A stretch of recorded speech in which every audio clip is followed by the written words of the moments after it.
सबसे मेन जो आप देखिए, आप इस बिजनेस को कितने दिन से कर रहे हैं कि +2 से कर रहे हैं, ठीक है? +2 से कर रहे हैं। एफएमजीएल गैजेट आपने पढ़ा है? नहीं सर, मैंने एफएमजीएल गैजेट नहीं पढ़ा। सबसे बड़ी प्रॉब्लम यही है कि आप इंडियन मार्केट को एक्सप्लोर कर रहे हैं, जी जी क्योंकि पूरी दुनिया में बच्चों की संख्या, मेडिकल पढ़ने वाले बच्चों की संख्या कम हो गई है। जी। जो बच्चियां कोर्ट पे कोर्ट आने वाले समय में केस होने जा रहा है। नेपाल में एडमिशन करता कौन है? कॉलेज के पास क्या राइट है एडमिशन कंफर्मेशन का? कॉलेज करता है या मेडिकल एजुकेशन कमीशन करता है, एमईसी करता एमईसी करता है sir. Medical education commission is the only body which can offer you confirmed admission. है? अब इससे जुड़े सवाल पूछ लेता हूं।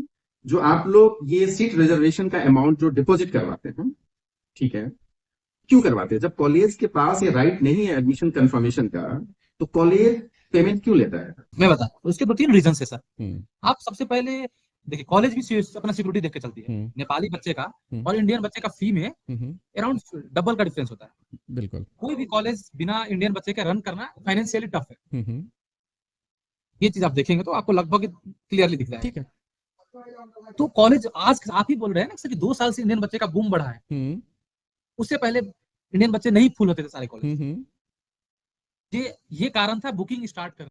प्रॉब्लम क्यों नहीं होगा भाई? जब यहाँ का गवर्नमेंट ये रूल निकाल दिया, पूरी दुनिया के मेडिकल जो एमबीबीएस अब्रॉड का जो फैटर्निटी है हिल चुकी है, ठीक है, कई देश बैन हो चुके हैं, लेकिन नेपाल को यह समझ में नहीं आया कि भाई 3 साल हो गया, गवर्नमेंट ऑफ इंडिया ने पॉलिसी निकाला, इसके पहले का पॉलिसी ये है, उसमें इसकी जरूरत नहीं थी। 2021 के बाद की पॉलिसी में आपको लाइसेंस टू प्रैक्टिस की जरूरत मैंडेटरी कर दिया गया है। सुप्रीम कोर्ट का डिसीजन आ गया है, हेल्थ मिनिस्टर पार्लियामेंट में बोल चुके हैं। उसके बावजूद भी आप बोल रहे हैं कि वहां के लोगों को लग रहा है जब 4.5 साल बच्चे पढ़ लेंगे, जब जरूरत पड़ेगी वहां, भाई किससे की जरूरत? अभी तो गवर्नमेंट बोल रही है। दोस्तों नमस्कार। ये एपिसोड थोड़ा स्पेशल है क्योंकि एक ही कंट्री पे दूसरा मुझे होपकास्ट करना पड़ रहा है। इसका वजह मैं आपको बता भी दूंगा। तो आज के इस होपकास्ट में आपका स्वागत है और आज का होपकास्ट एमबीबीएस इन नेपाल पे है। और इसलिए ये दोबारा होपकास्ट करना पड़ रहा है मुझे, क्योंकि नेपाल में जो एमबीबीएस कंसल्टेंट हैं, जो अपने आप को कहते हैं कि नेपाल बेस्ट है और उनकी कॉलेज में अच्छी पकड़ है, हर आदमी का अपना अपना क्लेम है और अपनी अपनी दावा है।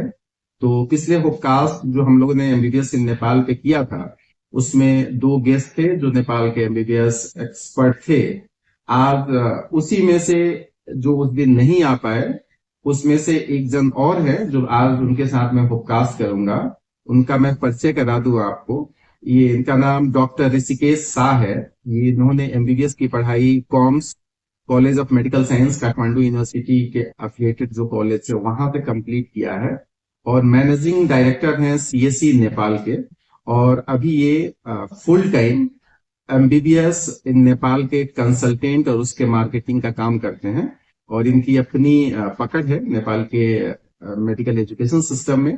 तो इनसे भी जानने की हम लोग कोशिश करेंगे कि नेपाल में जो एमबीबीएस की पढ़ाई होती है उसकी क्वालिटी क्या है और नेपाल में जितने एमबीबीएस पढ़ाने वाले कॉलेजेस हैं उन कॉलेजों में क्या सभी कॉलेजों में इंडियन बच्चों को जाके एडमिशन लेना चाहिए या बहुत सारे ऐसे कॉलेजेस हैं जिसमें इंडियन बच्चों को एडमिशन नहीं लेना चाहिए, और क्या वहां लाइसेंस की व्यवस्था है या नहीं है, क्या इंडियन बच्चों को वहां पे नौकरी करने की इजाजत है या नहीं है।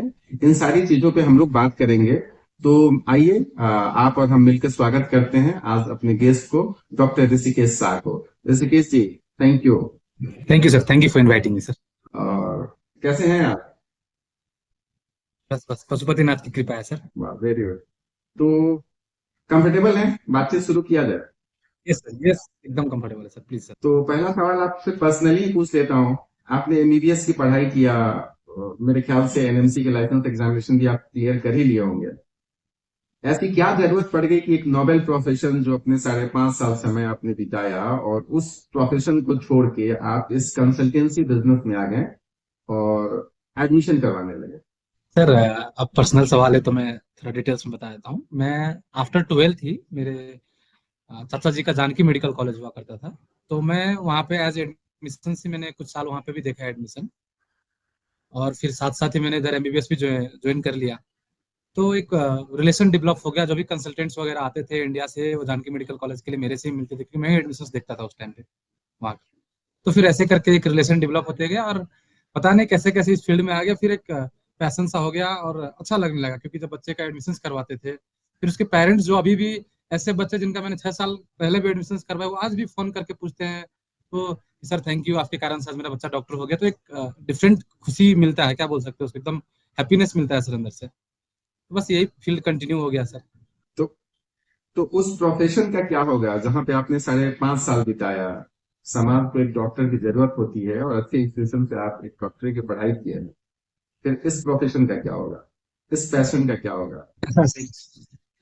मैंने पढ़ाई बहुत मेहनत से की, और मैं चाहता हूँ कि मैंने प्रैक्टिस तो मैं नहीं भी कर रहा हूँ, तो मैंने बहुत सारे जो बच्चे को मैं एडमिशन करवा रहा हूँ, कल के दिन में वो प्रैक्टिस कर रहे हैं, तो मैं खुद को उनमें देखता हूँ सर, उस चीज के लिए सर। चलिए, बहुत अच्छी बात है। पैशन जो हो उसको करना चाहिए। तो शुरुआत जी करते हैं एमबीबीएस नेपाल में। ऐसा क्या है कि नेपाल में एमबीबीएस की पढ़ाई बच्चों को करनी चाहिए, खास करके इंडियन बच्चों को? सर, ऐसा है देखिए, नेपाल जो है सो बस एक पॉलिटिकली बोल सकते हैं डिफरेंट कंट्री है। बाकी आप कल्चर के हिसाब से देखेंगे, टीचर्स के हिसाब से देखेंगे, और बीइंग, मैंने खुद पढ़ाई की यहाँ से, तो मैंने क्या एक ऑब्जर्व किया था, जो भी मेरे इंडिया के जो भी लोग होते हैं या फिर नेपाल के लोग, उनको डिजीजेस जो होती है वो सिमिलर होती है। ठीक है। और जिस टाइम पे मैंने पढ़ाई की थी, उस टाइम पे 50% प्लस फैकल्टी मेरे इंडिया से ही थे, राइट। और बुक्स वगैरह भी हम लोग सारे ऑथर्स इंडिया के ही पढ़ते थे। हम्म। तो यदि देखा जाए तो कहीं से भी डिफरेंट नहीं है। कोई आदमी यदि इंडिया से पढ़े या फिर नेपाल से आके पढ़े, कोई वीजा का इशू नहीं है। मानिए मैं बीमार, यदि मैं यदि इंडिया से, कोई भी मेरा दोस्त था बीमार हो रहा था, तुरंत हम्म उनके father mother same day available हो जाते थे। हम्म। ठीक है। और तो ये सारी चीज। ये तो ठीक है। मतलब फूड हैबिट्स काफी सिमिलर है। आप हमारी जो ट्रेडिशन है काफी सिमिलर है, culture tradition, religious religious tradition, ये ठीक है। Quality of medical education Nepal में क्या है? मैं बताता हूँ सबसे पहले हम लोग जो एनएमसी की जो गाइडलाइंस है, 54 मंथ्स प्लस 1 ईयर इंटर्नशिप का, वो पहले से ही नेपाल फॉलो करते आ रहा है।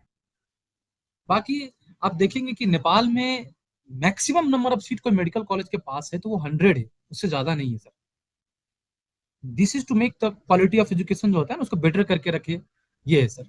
और आ, जितना क्लिनिकल एक्सपोजर चाहिए, लगभग नेपाल के सारे कॉलेज लगभग के बराबर सर, एक दो कॉलेज एक्सेप्शन में आते हैं, लगभग सारे कॉलेजेस में उतना लेवल का पैसेंट है जहाँ पे जितना सीखना चाहिए उतना सीखेगा।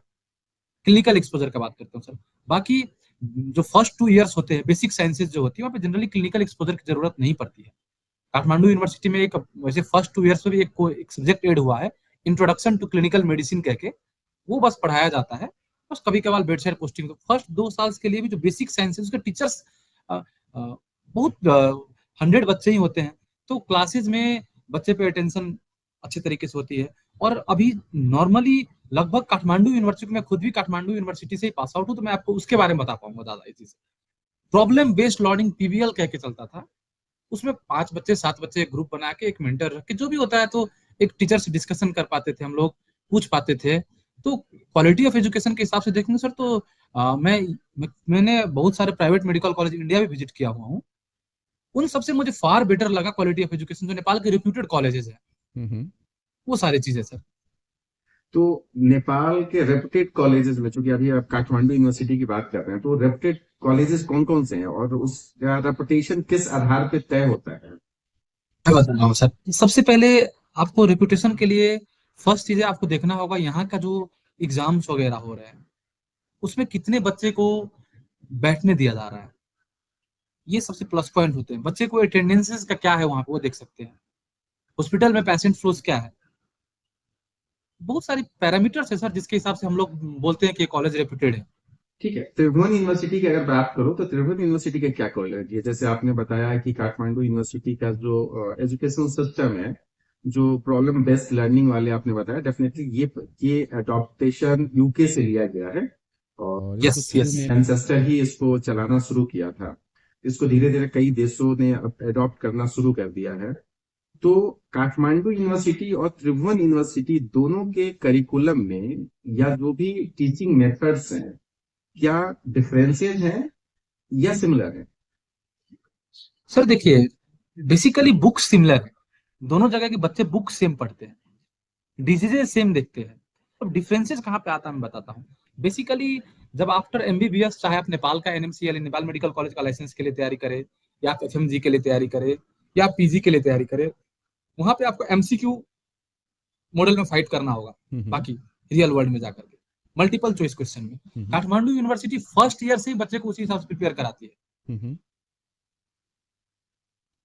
फर्स्ट ईयर में आप जो एग्जाम देंगे उसी में आपको एमसीक्यू 30 मार्क्स 80 मार्क्स का टोटल क्वेश्चन होता है, उसमें से 30 मार्क्स का एमसीक्यू रहता है।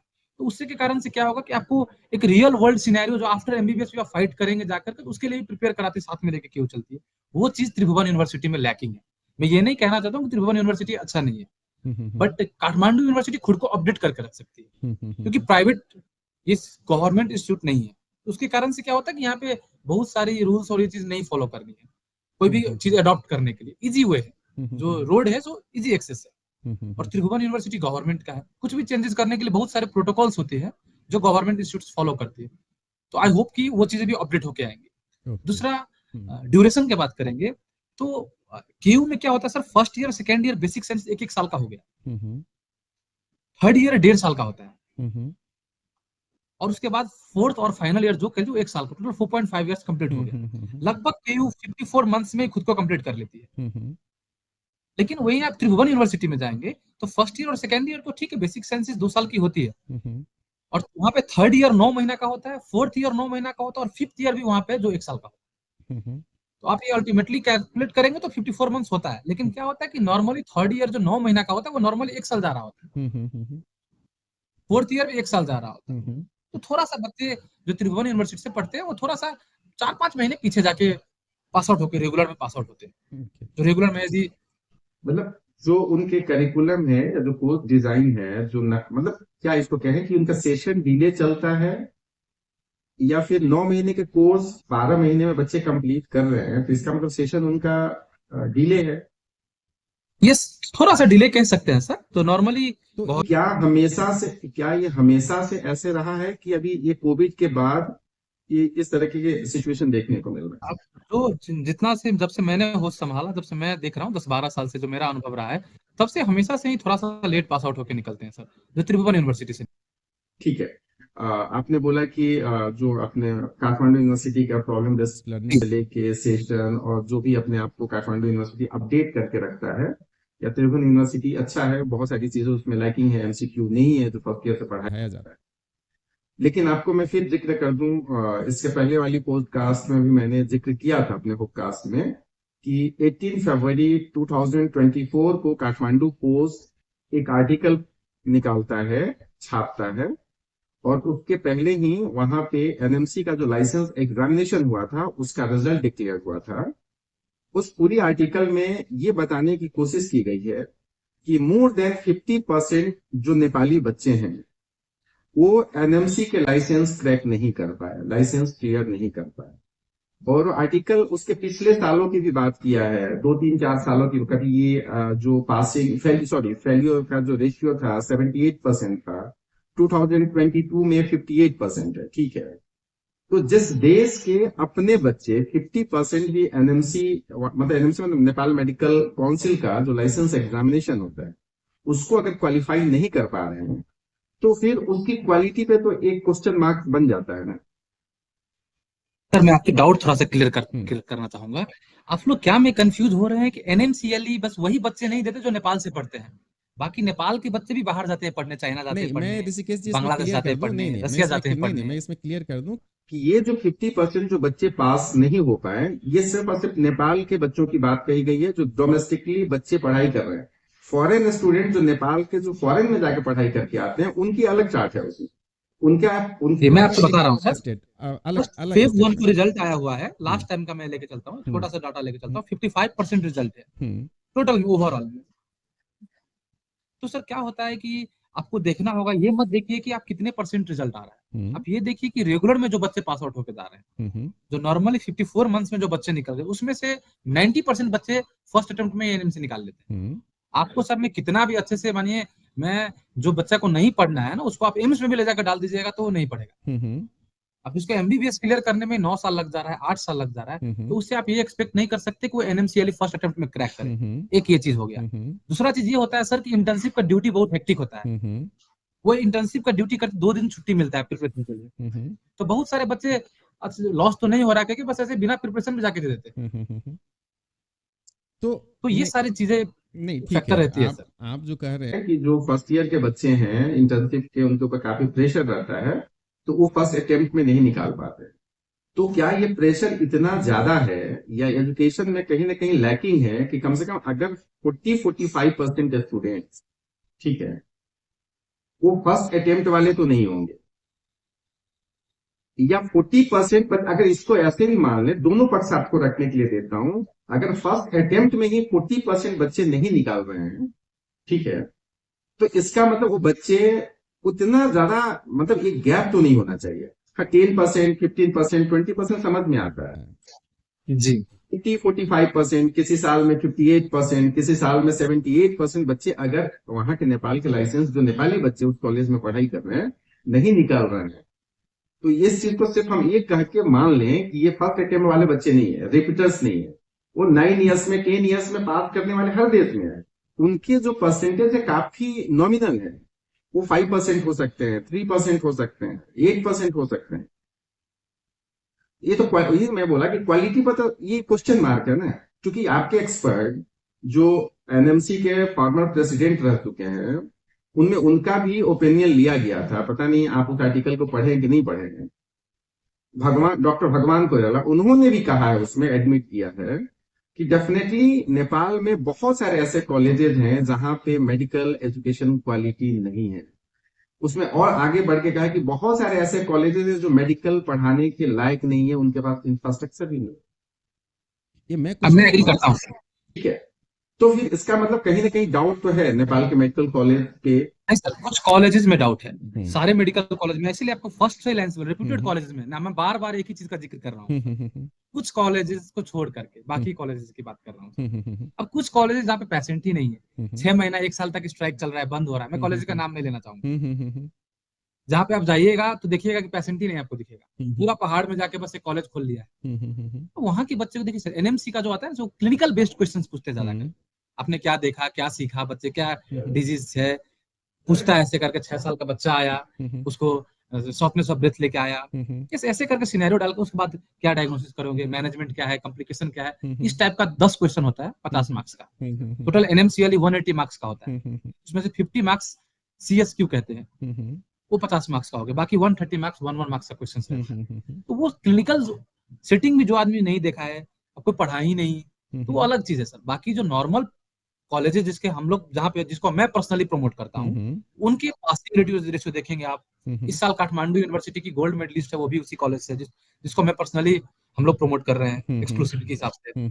तो ये सारी को हम लोग कभी भी सर क्वालिटी ऑफ एजुकेशन जहाँ पे नहीं, वहाँ पे बच्चे आप मेरे किसी भी ब्रोचर्स में देखेंगे, हमारे जो भी प्रमोशन मेडल्स में देखेंगे, तो उन्हीं कॉलेजेस का नाम देखेंगे जिन कॉलेजेस का सारा चीज अच्छा है। एफएम ऋषिकेश जी, आप बहुत बेवाक होकर बता रहे हैं, तो अगर रिजल्ट और कॉलेज का दोनों का रेशियो किया जाए, जैसे आप कहें कि बहुत ऐसे कॉलेजेस हैं जहाँ के बच्चे पास नहीं हो पाते हैं, जहाँ पे हॉस्पिटल्स है, पेशेंट्स नहीं आते हैं, और जो क्लिनिकल बेस्ड सवाल आते हैं एनएमसी को, उसको क्लियर नहीं कर पाते हैं।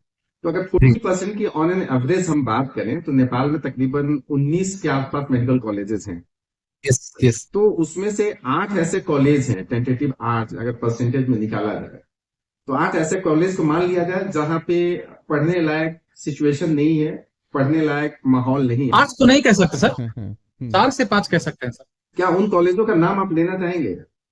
क्योंकि देखिए, ये पॉडकास्ट मैं कोई कंसल्टेंट के लिए तो नहीं बना रहा हूं, ये मैं उन बच्चों पेरेंट्स के लिए बना रहा हूं कि जिनको पता नहीं है और कंसल्टेंट एजेंट के चक्कर में वो फंस रहे हैं। क्योंकि नेपाल में इस साल का जो एडमिशन हुआ है, हर कॉलेज फुल हुआ है, हर कॉलेज का जो सीट था 33 हो या किसी का 50 हो, वो सब फुल चला गया।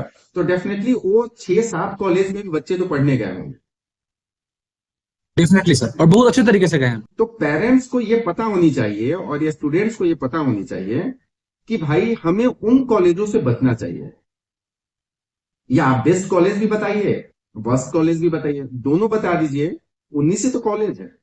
19 कॉलेज को बताने में कितना टाइम लगता है? कौन अच्छे अच्छे हैं? देखिए उनसे भी गिन लीजिए मैं जो आपको बुरे मैं हैं उस पर्सनली हम्म, मैं पर्सनली 2-4 कॉलेजेस को मैं पर्सनली जो मुझे लगा कि अच्छी जगह है पढ़ने के लिए, नो डाउटेडली आप काठमांडू में रहना चाहते हैं तो you can go for private colleges की मैं बस बात करूंगा, because we have not the authority to promote government colleges. मैं आईओएम को प्रमोट करने के लिए मैं आधिकारिक व्यक्ति नहीं हूँ, I am not the authorised person, but I am the authorised person to promote Kathmandu medical college हो गए, नेपाल मेडिकल कॉलेज हो गया।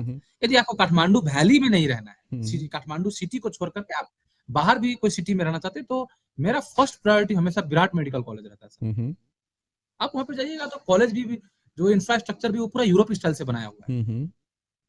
आप एक पूरा इन्वायरमेंट जाइए, एकदम पीसफुल इन्वायरमेंट है, थोड़ा सा हॉस्पिटल से बस 200 मीटर कह सकते हैं दूर कैंपस बिल्डिंग रखा गया है। हर चीज वहां पे सर क्या होता है ना, जो घर में गार्जियन बच्चे को समय देना, वो घर के बच्चे काफी अच्छे होते हैं। तो आप जब विराट मेडिकल कॉलेज जाएंगे तो वहाँ के जो चेयरमैन है डॉक्टर कार्की सर है, उनका रेसिडेंस भी खुद ही अंदर में है, he is a doctor himself. तो जहाँ पे वो खुद ही डॉक्टर है, जैसे मैंने बोला ना सर, एक गरीबी के बारे में बता सकते हैं वो क्या, वो दौर से गुजरा है, जो एक वो गरीब आदमी बता सकता है गरीबी क्या है। अब जो मर्सिडीज चढ़ के घूम रहा है उससे पूछेगा उसको गरीबी के बारे में, वो एक पाना पढ़ के तो आ जाएगा, लेकिन वो कभी वो रियल एक्सपोजर नहीं उसको हुआ जाता गरीबी क्या है। वैसे ही जो एक डॉक्टर जब कोई भी मेडिकल इंस्टीट्यूट चलाता है तो उसमें काफी चीजें चेंज आ जाती है, because he thinks and I personally met him, उनका एक कहना था कि this is more our business for me. नहीं ठीक है, तो आपने ये विराट चीजें का नाम रखा। विराट का बाकी यूरोपियन स्टाइल में उसका इंफ्रास्ट्रक्चर है, टीचर्स अच्छे हैं। विराट में क्या उसके सीट्स 2 साल पहले, मैं 2021 के पहले की बात करूं, तो क्या विराट में इंडियन बच्चे, अगर इतना अच्छा इंफ्रास्ट्रक्चर था, पढ़ाई था, तो क्या इंडियन बच्चों की संख्या, नंबर्स क्या होते थे वहां पे? सर मैं बता रहा हूँ आपको, अभी भी टोटली वहां पे जो 5 इयर्स का मैं अभी लेके चल रहा हूँ, 100+ बच्चे हैं यहाँ पे। लास्ट ईयर 33 बच्चे ही नहीं चूज किया था, और काठमांडू यूनिवर्सिटी के अंदर जो कॉलेजेस हैं उसमें मान के चलिए कि पहले टॉप 5 में विराट भी फुल हुआ था। मैं इस साल का बता रहा हूँ, क्योंकि सर बच्चे, इंडियन बच्चे बहुत मासूम होते हैं, उनको जो आप बेचेंगे, हम जो चाहे जो कंसल्टेंट जाके जो बेचते हैं वो खरीद, वो लोग ज्वाइन करते हैं। अब तो सर थोड़ा सा टेक्नोलॉजी डेवलप हुआ है, ये सारी चीजें आई हैं, लोग बच्चे यूट्यूब पे जैसे आप हम लोग वीडियो डाल रहे हैं, कोई फेसबुक पे डाल रहा है, तो चीजें बाहर आती है। नहीं देखिए, मैं इसलिए पूछा कि 2021 से पहले, कोविड से पहले, मुझे पता है नेपाल में इंडियन बच्चों का मेडिकल एडमिशन का क्या सीन था और कितने बच्चे वहां पे जाके एडमिट होते थे, ये डाटा है मेरे पास। और आपने विराट में कहा, एफएमजी का मेरे पास 2000, मैं 3 ही साल को लेता हूँ, एफएमजी में 2020 में 2 बच्चे पास बैठे थे जो विराट से पास हुए थे। मेरे ख्याल से 2019 में फर्स्ट बैच विराट का एनएमसी में बैठा, एफएमजी में बैठा था, क्योंकि 2018 तक उनको एनएमसी बैठने नहीं दे रहा था, जो भी टेक्निकल इश्यूज हो, अलग बात है। तो 2020 में विराट के 2 बच्चे बैठते हैं, एक बच्चा पास होता है। 2021 में विराट के 4 बच्चे बैठते हैं, चारों बच्चे पास होते हैं। 2022 में विराट का 10 बच्चे बैठते हैं, 5 बच्चे पास होते हैं। ठीक है, अब उस समय मेरे ख्याल से विराट में किसी सेशन में 5 बच्चे एडमिशन लिए होंगे, किसी सेशन में 10 बच्चे लिए, उससे ज्यादा एडमिशन नहीं लिए। नेपाल के जितने भी मेडिकल कॉलेज में अभी भर भर के जो बच्चे एडमिशन ले रहे हैं, ये 2021 के बाद से ले रहे हैं। सारे कॉलेजेस नहीं सर, मैं जहां से पढ़ा हूँ वहां पे मेरे बैच में अराउंड 60 के करीब इंडियन बच्चे। नहीं, आपने विराट का बोला, कॉम्स का कहिएगा तो कॉम्स का भी मैं 3 साल का बताता हूँ, कॉम्स की क्या हाल है। आप नहीं, मैं इसलिए, आप जो कॉलेज बोलिएगा मैं उसकी पूरी, मैं 3 साल का है तो, आपने तो विराट के बारे में है तो मेरे पास 14-15 साल का डाटा, लेकिन 3-3 साल का ही लेके रखता हूँ। आपने कॉम्स का जिक्र किया, कॉम्स में बहुत बच्चे, चूंकि कॉम्स में तो 50 सीट्स है, कॉम्स में तो 50 सीट्स है फॉरेन नेशनल का। कॉम्स का अगर मैं आपको बात करूं तो कॉम्स की भी हालत बहुत अच्छी तो नहीं है स्क्रीनिंग टेस्ट में। ठीक है भाई, वो तो उस स्क्रीनिंग टेस्ट पे आएगा। तो हाँ देखिए, मेरे पास नंबर नहीं, आपको मैं इसलिए बार बार इस चीज पे थोड़ा सा फोकस करने को कह रहा हूं कि एक तो बाई प्रोफेशन आप डॉक्टर हैं, दूसरा उस प्रोफेशन को छोड़ के आपने एडमिशन प्रोसेस में घुस गए। तो मैं आपसे ये तो जरूर जानना चाहूंगा कि जो नेपाल में 18-19 मेडिकल कॉलेजेस हैं, ठीक है, इंक्लूडिंग गवर्नमेंट, तो उसमें आप इतना तो आपके पास अनुभव हो ही गया होगा कि इसमें किस किस कॉलेज में बच्चों को पढ़ने नहीं जाना चाहिए। दोनों में से कोई एक बता दीजिए, किन किन कॉलेजों में पढ़ने जाना चाहिए या किन किन कॉलेजों में पढ़ने नहीं जाना, कोई एक बता दीजिएगा तो बच्चे समझ लेंगे। मैं किन कॉलेज में जाना चाहिए मैं वो पहले बताता हूँ। ठीक है।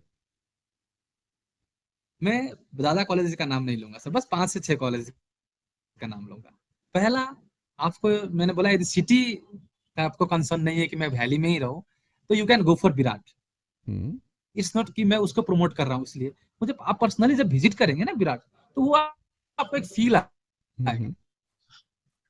बहुत सारी चीजें हैं जो दूसरे मेडिकल कॉलेजेस में आपको वो चीज नहीं देखने को मिलेगा जो विराट में मिलेगा। उसके बाद आप Nepal medical college, Kathmandu medical college, Nobel medical college हो गया, कॉलेज ऑफ मेडिकल साइंस हो गया, ये 5 कॉलेजेस अच्छे हैं जो मैं समझता हूँ कि आपको लेने चाहिए।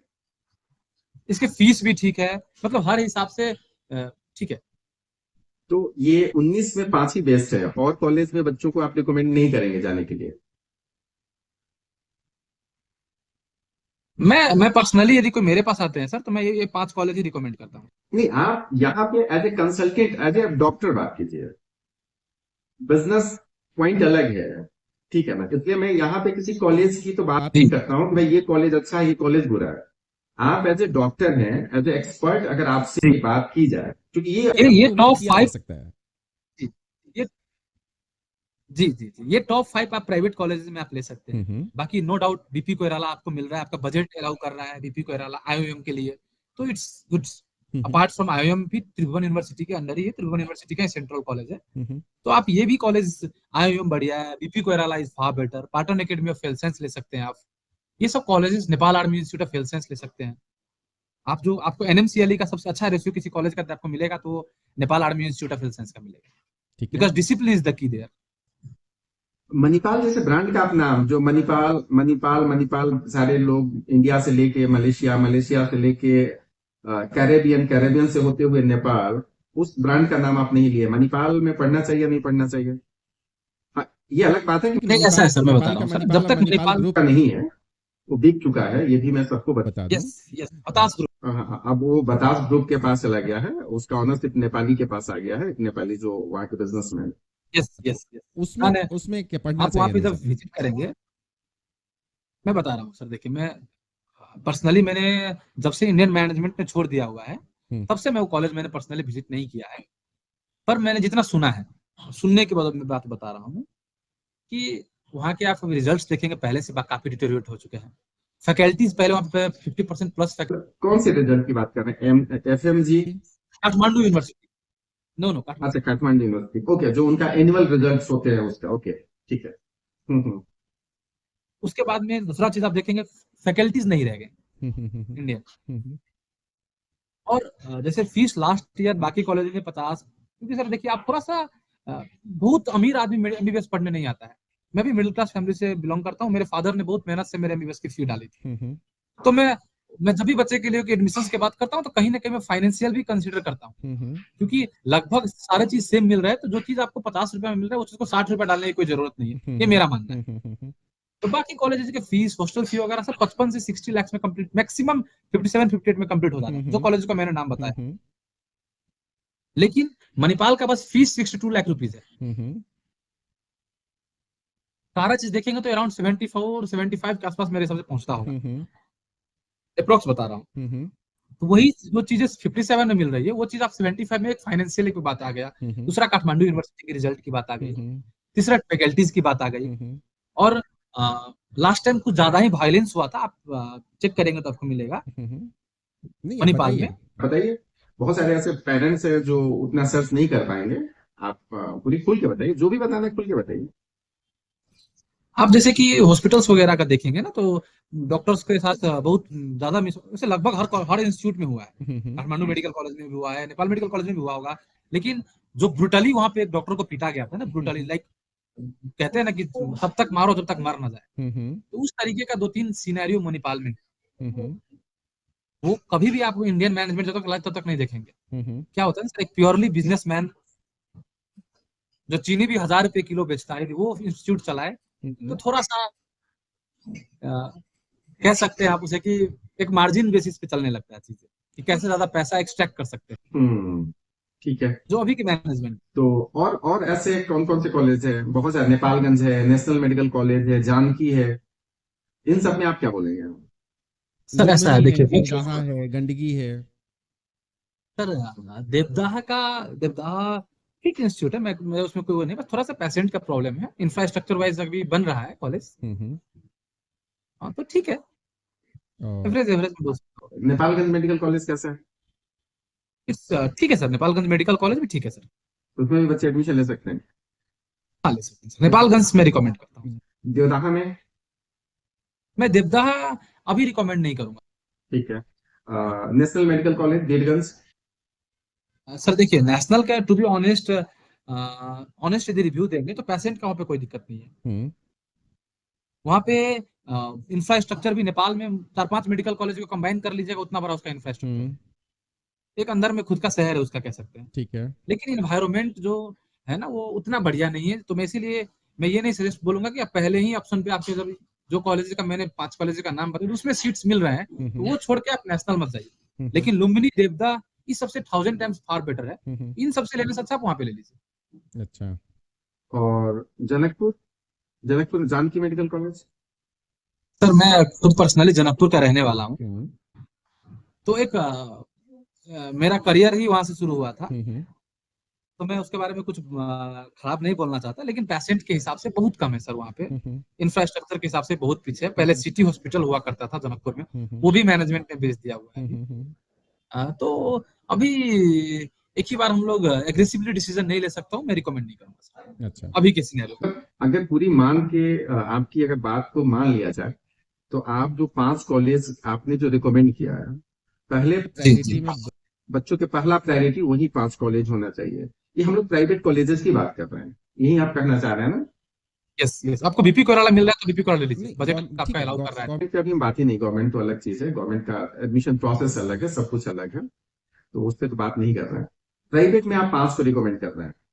और अगर चूंकि नेपाल में करने वाले 2-3 लोग ही हैं जो पूरी ग्रुप में दिखता है, तो आप 5 लोग अगर आप 5 कर रहे हैं, अगर वो आपके जो दूसरे जो ग्रुप है या दूसरे जो कंसल्टेंट हैं वो आके 5 दूसरी कॉलेज का नाम बताएं जो आप रिकमेंड नहीं कर रहे हैं, तो ये तो काफी कंफ्यूजन हो जाएगा। तो क्या मैं कभी चाहूंगा कि दोनों लोग को एक साथ ऐसा ऑफ कोर्स सर देखिए, आप किस हिसाब से कंपैरिजन करेंगे? आपको ओपीडी दिखना चाहिए। जो कॉलेजेस मैं बता रहा हूँ उसका ओपीडी देखिए। नोबेल मेडिकल कॉलेज का ओपीडी 3000 प्लस जाता है, विराट का 1000 प्लस का ओपीडी है, Kathmandu medical college 1000 plus OPD है, Nepal medical college 1000 plus OPD है, college of medical science 1000 plus OPD है। ओपीडी देख लीजिए, आईपीडी जाके देखिए। ये मैं नहीं कह रहा हूँ सर, मैं एक गार्जियन को रिक्वेस्ट क्या करूंगा, आप 60 लाख रुपया डाल रहे हैं बच्चों को पढ़ाने के लिए, बच्चे का सबसे कीमती जो लाइफ का समय होता है 18 से 25 साल का, आप वो दे रहे हैं अपने बच्चे का। एक बार जाके कॉलेज विजिट कीजिए, पेशेंट को देखिए, फैकल्टी सबसे मिलिए, पासिंग। लेकिन 55 लाख से नीचे नेपाल में तो कोई मेडिकल कॉलेज है भी नहीं। 55 लाख से नीचे प्लस फीस बता रहे हैं या हॉस्टल में? हॉस्टल के साथ में बता रहा हूँ, 55 से नीचे तो है ही नहीं कोई। ठीक है, नहीं लगभग नहीं है, जानकी है। ये तो एक अलग लोचा है नेपाल में फी बताने में। फी कुछ जी, और फिर उसके बाद 2.5 से 3 लाख रुपया तो और बढ़ जाता है रजिस्ट्रेशन के नाम पे, यूनिवर्सिटी एग्जामिनेशन के नाम पे, वो पैकेज में नहीं रहता है। फिर हॉस्टल जोड़िए तो हॉस्टल कम, मिनिमम आपको नेपाल में 55 से नीचे कोई कॉलेज नहीं है। ठीक ठाक कोई भी कॉलेज, जो कॉलेज आप रिकमेंड कर रहे हैं या जो रिकमेंड नहीं कर रहे हैं, जो ठीक ठाक कॉलेजेस हैं उनका कम से कम 6 से 65 के बीच में तो रहता है including. Virat medical college last time 55 में हम लोगों ने दिया हुआ है, विद फूड विद एवरीथिंग। उसके अलावा बस 11,000 रुपया पर ईयर बोर्ड एग्जाम का एक्स्ट्रा है। 11 into 4 44,000, 55 लाख 44,000, और 1 लाख रुपया सिक्योरिटी डिपॉजिट लिया गया था रिफंडेबल। वो भी इसलिए लिया जाता है क्योंकि जो भी बच्चे रैगिंग ना ले, if found guilty that 1 lakh rupees will forfeit. अभी तक आप इतने दिनों से खुद एमबीबीएस के स्टूडेंट रहे हैं, जो रिफंडेबल डिपॉजिट होता है वहां पे, सिक्योरिटी डिपॉजिट जो होता है, वो कितने बच्चों को रिफंड हुआ है? सर ऐसा है, खास करके मैं फॉर इंडियन बच्चों की बात कर रहा हूँ। सर देख क्या होता है ना कि रिफंडेबल सिक्योरिटी डिपॉजिट आपके पास जो लिखा गया है और आपको वहाँ पे एवरीथिंग रूल्स लिखा जाता है, आपको यही करिएगा तो नहीं मिलेगा। तो वो तो बच्चे आ ही आप जाते हैं, रूल्स फॉलो कर रहे हैं, 5 साल में यदि सारे आप रूल्स में आ जाएंगे। वो यूनिवर्सिटी तो से जो रूल्स फॉलो कर रहा है तो वो रिफंड होगा ही सर। इतना बड़ा जाल है कि वो जो रूल्स है कि इसको ब्रेक आपको नहीं करना है, 5 साल में वो बच्चा ब्रेक तो करेगा ही करेगा। सर देखिए, आप बता रहा हूँ, आप मानिए, मैं जस्ट 2 दिन पहले कहानी बता हाँ रहा हूँ, हाँ नेपाल मेडिकल कॉलेज का ठीक एक है। बता रहा हूँ। एक बच्चा आया, नाम भी बता दे रहा हूँ, सलीम अख्तर कह के बच्चा था। हम्म। वो आया, उसको हम 5 बजे ही करीब हम लोग ड्रॉप करके आए, हम्म। और 6 बजे करीब उसके पेरेंट्स का फोन आता, सर कुछ सीनियर्स बुला के ये कुछ पूछ रहे हैं, नाम पूछ रहे हैं, ये पूछ रहे हैं। हम्म। तुरंत उसके अगले दिन हम लोगों ने इमीडिएट एक्शन कॉलेज मैनेजमेंट ने लिया। हम्म। 4 बच्चे को सस्पेंड किया 3 मंथ के लिए। हम्म। उसका जो सिक्योरिटी डिपॉजिट था वो फॉरफिट किया गया। तो वो एक एग्जाम्पल सेट हो गया। अब आने वाले अगले 2 साल में कोई बच्चे का हिम्मत नहीं होगा कि वो जाके रैंकिंग लेंगे। ठीक है। अब सर हर चीजें का दो पहलू। ठीक है, अब आते हैं दूसरे पॉइंट पे। नेपाल में एडमिशन करता कौन है? कॉलेज के पास क्या राइट है एडमिशन कंफर्मेशन का? कॉलेज करता है या मेडिकल एजुकेशन कमीशन करता है, एमईसी करता एमईसी करता है sir. Medical education commission is the only body hmm. Which can offer you confirmed admission. है? ठीक है, अब इससे जुड़े सवाल पूछ लेता हूं। जो आप लोग ये सीट रिजर्वेशन का अमाउंट जो डिपॉजिट करवाते हैं, ठीक है, क्यों करवाते हैं? जब कॉलेज के पास ये राइट नहीं है एडमिशन कंफर्मेशन का, तो कॉलेज पेमेंट क्यों लेता है या या फिर मैं बता दे रहा हूँ, पेमेंट क्यों जमा करवाता है? मैं बता, उसके 2-3 रीजन है सर। हम्म। आप सबसे पहले देखिए, कॉलेज भी अपना सिक्योरिटी देख के चलती है। हम्म। नेपाली बच्चे का हम्म। और इंडियन बच्चे का फी में हम्म। अराउंड डबल का डिफरेंस होता है। बिल्कुल। कोई भी कॉलेज बिना इंडियन बच्चे के रन करना फाइनेंशियली टफ है। हम्म। ये चीज आप देखेंगे तो आपको लगभग क्लियरली दिख ठीक जाएगा। है। तो कॉलेज आज आप ही बोल रहे हैं ना सर कि 2 साल से इंडियन बच्चे का बूम बढ़ा है। हम्म। उससे पहले इंडियन बच्चे नहीं फुल होते थे सारे कॉलेज। हम्म। ये कारण था बुकिंग स्टार्ट कर। पहले भी बुकिंग होता था सर? जी, यस, 2007 ये में भी कारण होता। था। नहीं नहीं, पहले भी कॉलेज वाले बुकिंग लेते थे, उस समय एमईसी नहीं था। यस, मैं बता रहा हूँ सर, वही चीज के लिए सर हम्म। मैं ये बता रहा हूँ कि अभी जो आप बोल रहे हैं ना कि बुकिंग, अभी ये क्वेश्चंस क्यों आ रहे हैं बाजार में, इसका रीजन बता रहा हूँ सर। सारे बुकिंग किए हुए बच्चे को उस कॉलेज में सीट नहीं मिल रहा है। हम्म। जैसे नेपाल मेडिकल कॉलेज में हो जितने भी बच्चे थे उसको सारे को सीट नहीं मिला। कुछ उसके बाद वहां से कुछ बाकी बाउंस गए, कुछ केएमसी वाले बच्चों को नहीं मिला। तो इसका कारण मैं बता दे रहा हूँ सर, जो आप बोल रहे हैं ना बुकिंग क्यों लिया जाता है। फर्स्ट चीज है सर, बच्चे का बेनिफिट क्या है बुकिंग में, ये बताऊंगा। कॉलेज का बुक क्या है बेनिफिट, ये भी बताऊंगा आपको बुकिंग में। कंसल्टेंट का क्या बेनिफिट है, कंसल्टेंट क्यों करवाते हैं, मैं भी बताऊंगा।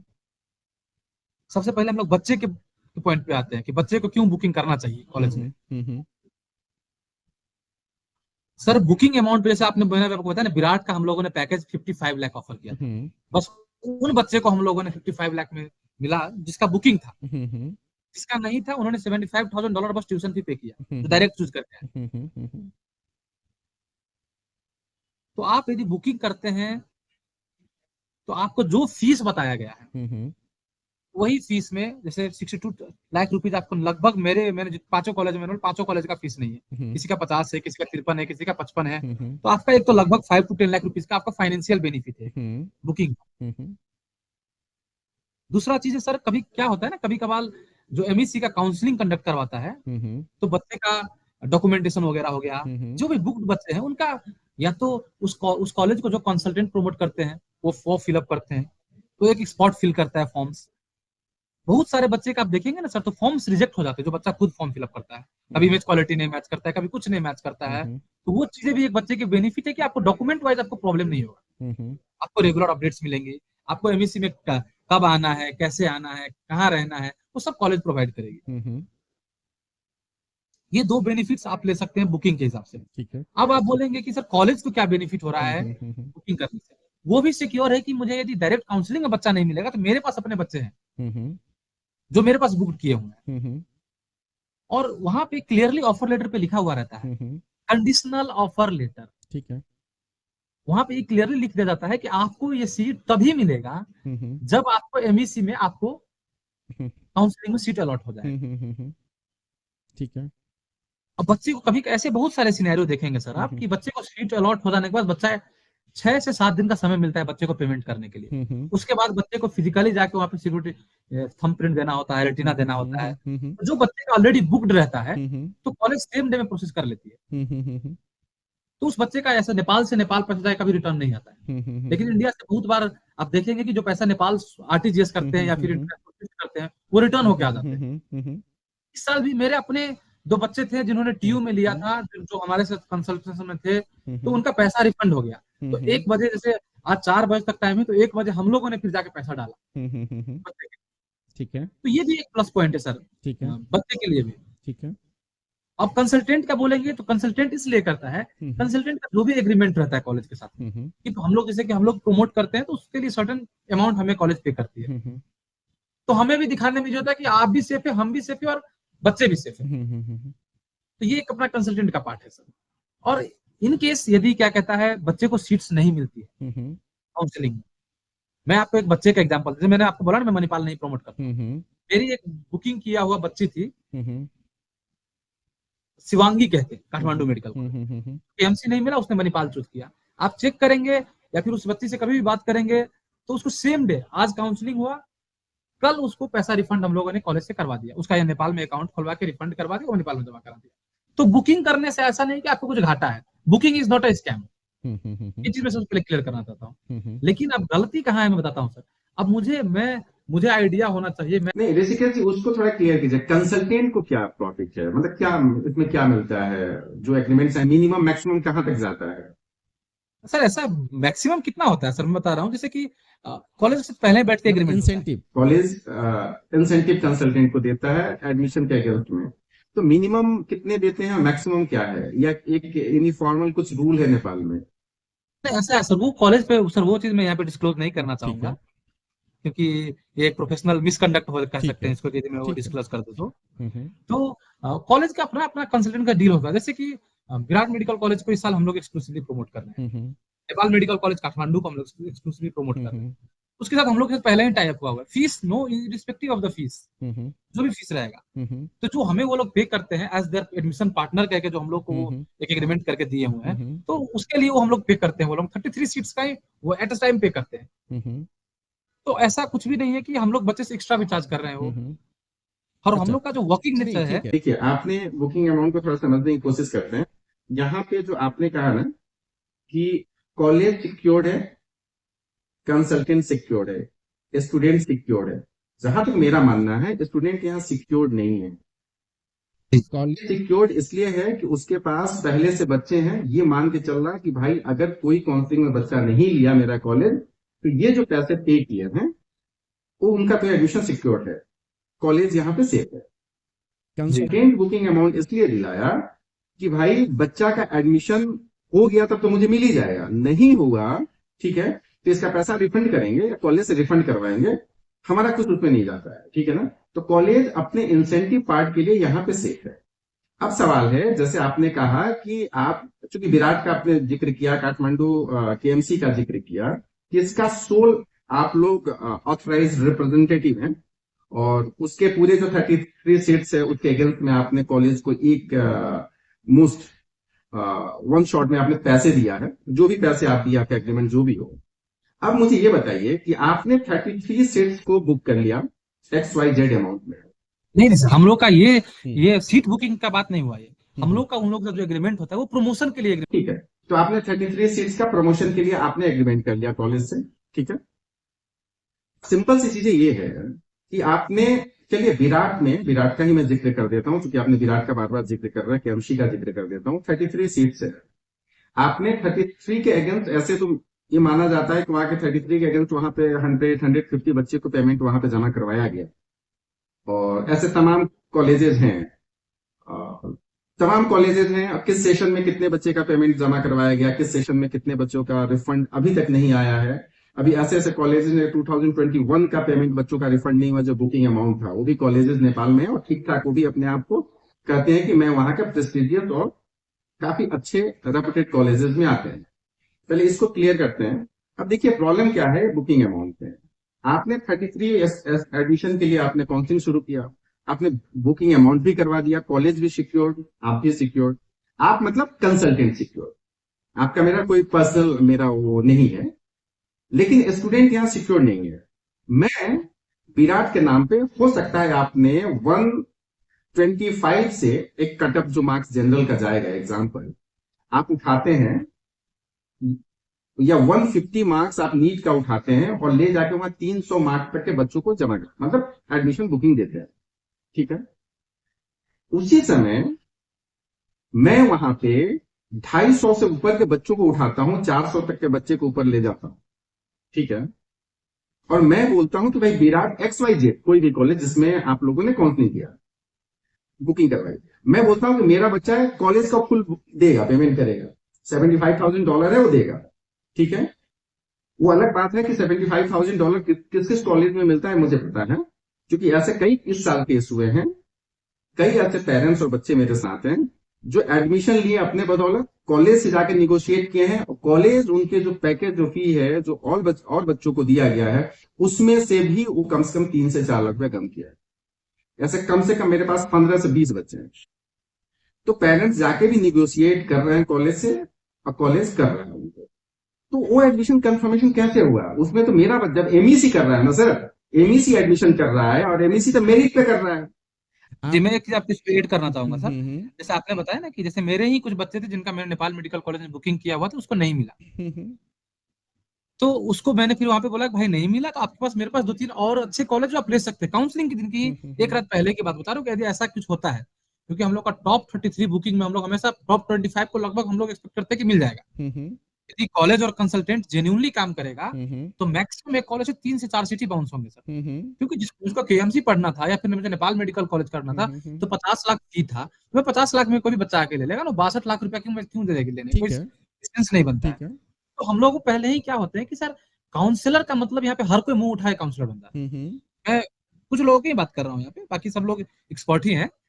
आपको अपने बच्चे को बताना जरूरी है कि आपका नंबर कम है, 1% चांस आपको यहाँ नहीं मिलता है, तो आपको ये कॉलेज आप देख के रहिए, आप 2-3 ऑप्शन जो भी आप देख लीजिए आपका मन में आए तो मेरा जो भी प्री बुकिंग का रेट था विराट का 55 lakh with hostel mess and everything, वही रेट में मुझे नेपाल मेडिकल कॉलेज के बाकी बच्चे को हम लोगों ने विराट में दिया। बस सिर्फ उन्हीं बच्चों को लिया जिन बच्चों को यहाँ से नहीं हुआ था। बाकी 3 बच्चे डायरेक्ट आए, उनका सबका नॉट निगोशिएबल 62 लाख रुपीज। नहीं ऋषिकेश जी, मेरा सवाल वो नहीं है, वो ठीक है, जिन बच्चों को नहीं मिला डेफिनेटली जो कॉलेज मिलेगा उस कॉलेज में जाएंगे ही जाएंगे, उसको तो कुछ नहीं कहा जा सकता है। मेरा सवाल है जो ये दावा किया जाता है कि इस कॉलेज का 33 सीट्स प्रमोशन के लिए कॉलेज ने मुझे राइट दिया है और मेरे थ्रू आप अगर बुकिंग करवा देते हैं तो आपके बच्चे का एडमिशन कंफर्म हो गया, ठीक है। ये ही क्लेम किया जाता है, कमोबेश क्लेम ऐसा है किया जाता है। क्वेश्चन कंप्लीट कर लो। लेकिन जबकि ना आप कंसल्टेंट के हाथ में एडमिशन प्रोसेस है ना कॉलेज के हाथ में एडमिशन प्रोसेस है। मैंने यही सवाल फिर पूछ रहा हूं कि 33 सीट्स में आप जो बुकिंग अमाउंट जिस नीट स्कोर पे आपने बुक किया है उतना ही 33 एडमिशंस में उससे ज्यादा नीट स्कोर के बच्चों को ले जाके वो कॉलेज अगर मेरा बच्चा चाहता है उसमें पढ़ना तो आपके बच्चे का एडमिशन होगा या मेरे बच्चे का एडमिशन होगा? आपके बच्चे का होगा सर। तो यहाँ पे फाइनली कॉलेज सिक्योर था पैसे जमा करा के कि भाई काउंसलिंग से मिल जाएंगे तभी अच्छा है, नहीं मिलेंगे तो ये तो है ही। कंसल्टेंट भी सिक्योर था कि भाई मेरा तो इंसेंटिव बन गया, लेकिन बच्चे तो वहां पर थे, बच्चे इस गारंटी पे दिए थे कि मेरा एडमिशन कहीं ना कहीं इस कॉलेज में कंफर्म है। सर ऐसा है, उसीलिए ये सजेस्ट किया जाता है कि आप अच्छे काउंसलर के पास जाइए। नहीं, नेपाल में कौन, आप बताइए कि नेपाल में कोई ऐसा काउंसलर, हर आदमी ये क्लेम कर रहा है कि भाई उस कॉलेज का सोल रिप्रेजेंटेटिव मैं ही हूं। सर ऐसा है, एग्रीमेंट होता है जो आपको बोल रहा है ना, जैसे मैंने आपको जो कॉलेज का मैंने नाम बताया उस कॉलेज का बोलिए एग्रीमेंट। सर वो एग्रीमेंट के बावजूद भी आपके हाथ में एडमिशन कंफर्मेशन तो नहीं है ना? नहीं, वही चीज बोल रहा हूँ सर, इसीलिए तो देखिए सर, आप बोल रहे हैं ना कि कोई कॉलेज बोल रहा है कि मैं दे रहा हूँ 100% गारंटी, तो वो जो गार्जियन। नहीं, मैं ये नहीं बोल रहा हूँ, यहाँ पे यही बोल रहा हूँ कि कॉलेज भी 100 कॉलेज के हाथ में है ही नहीं, आपने क्लियर कर दिया। कंसल्टेंट के हाथ में नहीं है, आपने क्लियर कर दिया। तो फिर ये जो एग्रीमेंट है प्रमोशन के लिए हो सकता है। यस, मैं प्रमोशन बार बार बता रहा हूँ सर। लेकिन ये प्रमोशन के नाम पे 5 लाख रुपया 3 लाख रुपया क्यों एडवांस बुकिंग, जबकि वो एडमिशन उस बुकिंग अमाउंट के अगेंस्ट कंफर्म नहीं है। नहीं सर, आप फिर अभी आप थोड़ा सा मुझे लोगों को ये चीज, सर एवरीथिंग वर्बल मत जाइए, आपको जो ऑफर लेटर मिलता है एक बार ऑफर लेटर पलटाइए। ठीक है, आपकी बात में वो कंडीशनल एडमिशन लेटर है, इसका मतलब इसका मतलब कंसल्टेंट के साथ कॉलेज मिल के जो नेक्सस चला रहा है वो फॉरेन जो स्टूडेंट्स हैं, पेरेंट्स या स्टूडेंट को ठग रहा है। ऐसा सर, उसको ठगना नहीं कह सकते। क्या कर सकते बताइए? ठगना सर, देखिए ठगने का मतलब क्या होता है कि आपसे मैंने पैसा ले लिया, आपको एडमिशन मिले नहीं मिले मुझे क्या मतलब। नहीं, आप पैसा ले लिए, 5 महीने पहले आपने 5 लाख रुपया करके 33 बच्चों का आपने डिपॉजिट करवा दिया। 33 × 5 लाख कीजिए कितना हुआ, तकरीबन 1.5 करोड़ रुपए आप अकाउंट में 5 लाख अपने अकाउंट में रख लिए 5 महीने। लास्ट में बच्चे को बोलते तुम्हारा एडमिशन नहीं हुआ, अब लो भाई तुम 5 लाख रुपए अपना वापस लो। इंटरेस्ट तो नहीं देता है ना कॉलेज। ऐसा है सर, मैंने मेरे अराउंड इस साल का बस मैं आपको डाटा बता रहा हूँ, हम लोग के पास 186 के आसपास में हम लोगों ने टोटल हम लोग ने फॉर्म फिलअप किया था, जिसमें से 161 या 162 के आसपास में हम लोग का बुकिंग था, जिसमें से हम लोगों ने 159 बच्चों का एडमिशन किया। मैं ये नहीं कर रहा हूँ कि मैंने 159 बच्चे का वही एडमिशन किया जहां पे बुकिंग था। कॉलेजेस शिफ्ट हुए, नो डाउट, वहां पे नहीं मिले। और ये भी सर आप देखेंगे तो एक कंसल्टेंट का बदमाशी ही है। नहीं नहीं, फिर आप मेरे वो देखिए, ठीक है आपने 200 एडमिशन किया, अपने बच्चे जी। सारे बच्चे आपके सेटिस्फाइड हैं, खुश हैं, वो उसका बात, वो सवाल मेरा नहीं है। क्योंकि जी, जी। ये कास्ट में मैं न किसी कॉलेज को प्रमोशन करता हूँ न किसी का, मेरा जो एक्चुअल जो कंडीशंस हैं, जो चीजें चल रही है, उस पे मैं बात करना चाह रहा हूँ। तो ये तो कंफर्म हो गया ना कि अगर आप पेमेंट कर दीजिए और मैं उससे ज्यादा स्कोर वाले बच्चे को लेके चला जाऊं, या बच्चा डायरेक्ट पहुंचे तो उसका एडमिशन होगा, वो जो बुकिंग अमाउंट है उसका नहीं होगा। ये तो क्लियर हो गया, ठीक है। इसलिए मैं बोला कि बुकिंग अमाउंट में कॉलेज सिक्योर्ड है, कंसल्टेंट सिक्योर्ड है, लेकिन स्टूडेंट 100% सिक्योर्ड नहीं है, ठीक है। नहीं, स्टूडेंट का एडमिशन 100% सिक्योर, बिल्कुल, तो वो एडमिशन के लिए तो दे रहा है। इसलिए तो उसको कंडीशनल, इसीलिए तो कंडीशनल। एग्जैक्टली, तो वही तो मैं बोला ना, तो इसीलिए मैं बोला ना कि ये नेक्सस चल रहा है ना, कंसल्टेंट और कॉलेज के बीच में जो मिल के नेक्सस चल रहा है बच्चों के लिए, कि भाई कैसे हूं लाके जमा कर देना, ये चीज। अब दूसरी चीज मैं इस पे आता हूं, क्या एमईसी या एनएमसी या ministry of health officially legally इस अमाउंट को लीगलाइज किया है कि आप at before admission you can take reservation amount? देखिए मैं आपको बता रहा हूँ, द वे वी वर्क, जो हम लोग काम करते हैं, my company is approved by ministry of education Nepal. नहीं, वो तो ठीक है, नेपाल के लगभग जितने एजुकेशनल कंसल्टेंट हैं मोर देन 95% वो एजुकेशन उनका नेका है, इकेम है, वो सब है, वो ठीक है, वो ठीक है। तो ये सर ऐसा है, आप अमाउंट मैं इसलिए कैसे अमाउंट लेना लीगल है या इलीगल है गवर्नमेंट के रूल्स के हिसाब से? लीगल वो चीज किया जाता है जो छुपा के किया जाए।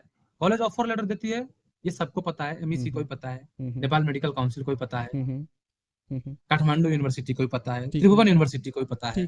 तो और पैसा लेने के बाद ऐसा नहीं कि पैसा ले लिए मुझे मतलब नहीं है, पैसा लेने के बाद ऑफिशियली रिसिप्ट भी काट के देती है कि 5 lakh INR for pre booking कह के लिख के देता है। एडमिशन लिख के नहीं देता सर कि मैंने आपका एडमिशन ले लिया, for booking a seat clear करके देता है, ठीक है, if you get a seat in counselling conducted by medical education commission. ठीक है। तो इस अमाउंट को जो स्लिप जो रिसिप्ट काट के दिया जाता है बच्चों को रिजर्वेशन अमाउंट का, मैं व्यूअर्स को बता दूं कि आप जिस चीज के लिए रुके हुए हैं, अगर ये चीज नहीं समझेंगे तो एक लाइन सुन के आप नेपाल लिंक की रजिस्ट्रेशन है कि नहीं है उस पर हम लोग बातचीत करेंगे। तो ये चीज मुझे समझाने की कोशिश कीजिए कि ठीक है, कॉलेज ने रिसिप्ट दे दिया, बच्चे ने उसके बैंक अकाउंट में डिपॉजिट करवा दिया, ठीक है जी। ये अमाउंट एमईसी के किसी रूल के तहत या एनएमसी के किसी रूल्स के तहत, चूंकि एनएमसी तो इसमें नहीं आएगा क्योंकि एमईसी ही रेगुलेट कर रही है एडमिशन प्रोसेस, एग्जामिनेशन प्रोसेस को, एंट्रेंस प्रोसेस को, तो एमईसी के रूल्स के हिसाब से ये वैलिड है या इनवैलिड है बुकिंग? ऐसा ऐसा देखिए, एमईसी एडमिशन बॉडी है, ठीक है, ये गवर्नमेंट की बॉडी है, उन्होंने अपना गाइडलाइंस बनाया हुआ है एडमिशंस के लिए, ऐसे ऐसे एडमिशंस का प्रोसेस सारा बताया हुआ है। ठीक है। कॉलेज जो बुकिंग ले रही है वो ऐसा नहीं है कि वो बकायदा अपने हर एक ऑफर लेटर में लिख के ही देती है ना कि you will get a seat if you get done by MEC. It's not illegal. किसी को ये लग रहा है कि ये इलीगल है, इट्स नॉट इलीगल। कॉलेज ले रही है एडमिशन, सबको पता है, ऑफर कर रही है सीट्स, कंडीशनली ऑफर कर रही है। ये चीज हमें समझना होगा, this is not your admission letter, this is your conditional offer letter to get admission in Nepal. जब ये चीज वही चीज तो मैं जानना चाह रहा हूँ कि जब कॉलेज में एडमिशन नहीं है, कंसल्टेंट के हाथ में एडमिशन नहीं है, और उस बच्चे को एक कंडीशनल एडमिशन लेटर जो एक टिश्यू पेपर है, उसे एक टिश्यू पेपर है जिसका कोई यूज नहीं सर, उसको टिश्यू पेपर नहीं कह सकते, मैं बता उसका बहुत सारे नहीं, मैं बता रहा हूँ उसका सिर्फ इतना यूज है कि इंडियन स्टूडेंट उस पेपर को दिखा के बैंक ट्रांसफर कर सके। उस पेपर को दिखा के जो 5 लाख या 3 लाख जो भी बुकिंग अमाउंट है, बैंक से बैंक ट्रांसफर कर सके, उसके अलावा उसको सर आप सर का देखिए और उसको, और कोई मकसद नहीं है। मैं बता रहा हूँ हाँ उसका उसका और रीजन मैं बता हाँ रहा हूँ सर। बताइए। एक ग्लास में सर यदि आधा भरा हुआ पानी को कोई आधा भरा हुआ देखते हैं, कोई आधा खाली देखते हैं सर। ठीक वो है। अपने अपने देखने की नजरिया है। ठीक है। आपको एमईसी के काउंसलिंग के बाद आपको मिलेगा 6 दिन। ठीक क्या है। आप उस 6 दिन में लोन प्रोसेस करके लोन ले सकते हैं? ठीक है। आप लोग करवा देते हैं? Will you be able? नहीं नहीं सर, मैं नहीं लोन कराऊंगा। हम्म। लोन कराने के लिए सपोर्टिंग डॉक्यूमेंट्स कॉलेज हमेशा प्रोवाइड करती है बिफोर काउंसलिंग। ठीक है।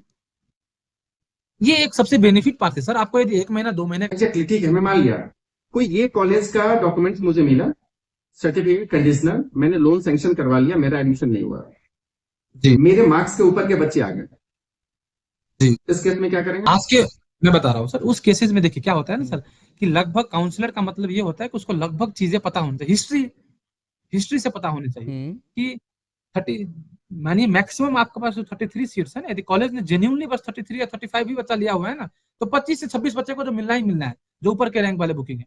जो दिक्कत आती है वो नीचे की 4-5 बच्चे को ही आती है, नहीं ये देखिए, शुरू वाले। ये आप क्या, ये इस पे आप बात कर रहे हैं, इसलिए मैं बोला कि आप जब 2021 के पहले का एडमिशन देखिएगा, उसमें नेपाल में 100 बच्चे का एडमिशन नहीं होता था। 2021 में मेरे ख्याल से 200 समथिंग बच्चों का एडमिशन हुआ। 2022 में नेपाल में 300 समथिंग बच्चों का, 358 या 59 ऐसा समथिंग में भी इतना था। लेकिन 2023 में वहां के लगभग 548 जो सीट्स है इंक्लूडिंग गोवा में, वो सारे फुल हो गए। और ये उसके भी कारण हम ही लोग हैं सर। एग्जैक्टली वही मैं बता रहा हूँ, ये तो फुल हुए। और जो वहां पे बच्चे गए, जो एप्लीकेशन गया था, जो वहां पे फाइनल जो लिस्ट आया था, वो तकरीबन 800 के आसपास बच्चे थे। यस यस, नहीं 776 था एग्जैक्ट डेट। ठीक है, 776 थे, 776 था। तो 3 साल में, चूंकि आप ये या हम ये अपने आप को क्लेम कर रहे हैं कि हम जिस कॉलेज ही हैं, ठीक है ना, हम मान लेते हैं 550 सीट्स, 544 48 सीट्स कंसल्टेंटों ने बुकिंग करवा के भर दिया, ये मैं मान लिया। लेकिन इसके अलावा जो कम से कम 280 बच्चे या तकरीबन 200 बच्चे, सॉरी 225 बच्चे जो वहां पे पहुंचे, तो बिना कंसल्टेंट के सपोर्ट के पहुंचे थे, वो डायरेक्ट फॉर्म। मैं बता रहा हूँ सर, हाँ। नहीं सर, गलती मैं वही बता रहा हूँ ना, कंसल्टेंट का गलती भी है सर। हम्म।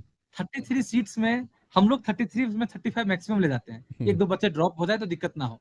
लेकिन कुछ कंसल्टेंट है जो जिन कॉलेजेस को प्रमोट करते हैं, वहां पे 33 सीट्स में 55 बच्चे ले लेते हैं, 60 बच्चे ले लेते हैं। आई डोंट नो क्या बेनिफिट है उसका। लेकिन कुछ कॉलेज तो ऐसे हैं जहां पे 33 के अगेंस्ट 150 बच्चों का बुकिंग रहता है।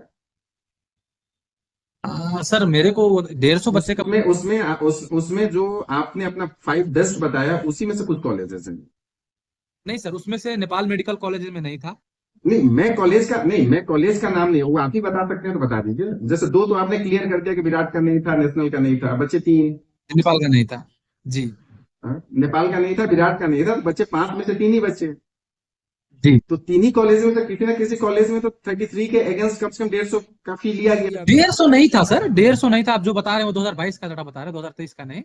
2023 चलिए में मान लेते 2022 का ही मान लेते हैं, तो 33 के अगेंस्ट अगर 150 बच्चे से लिया गया है पैसा, एडमिशन तो 33 ही होगा ना।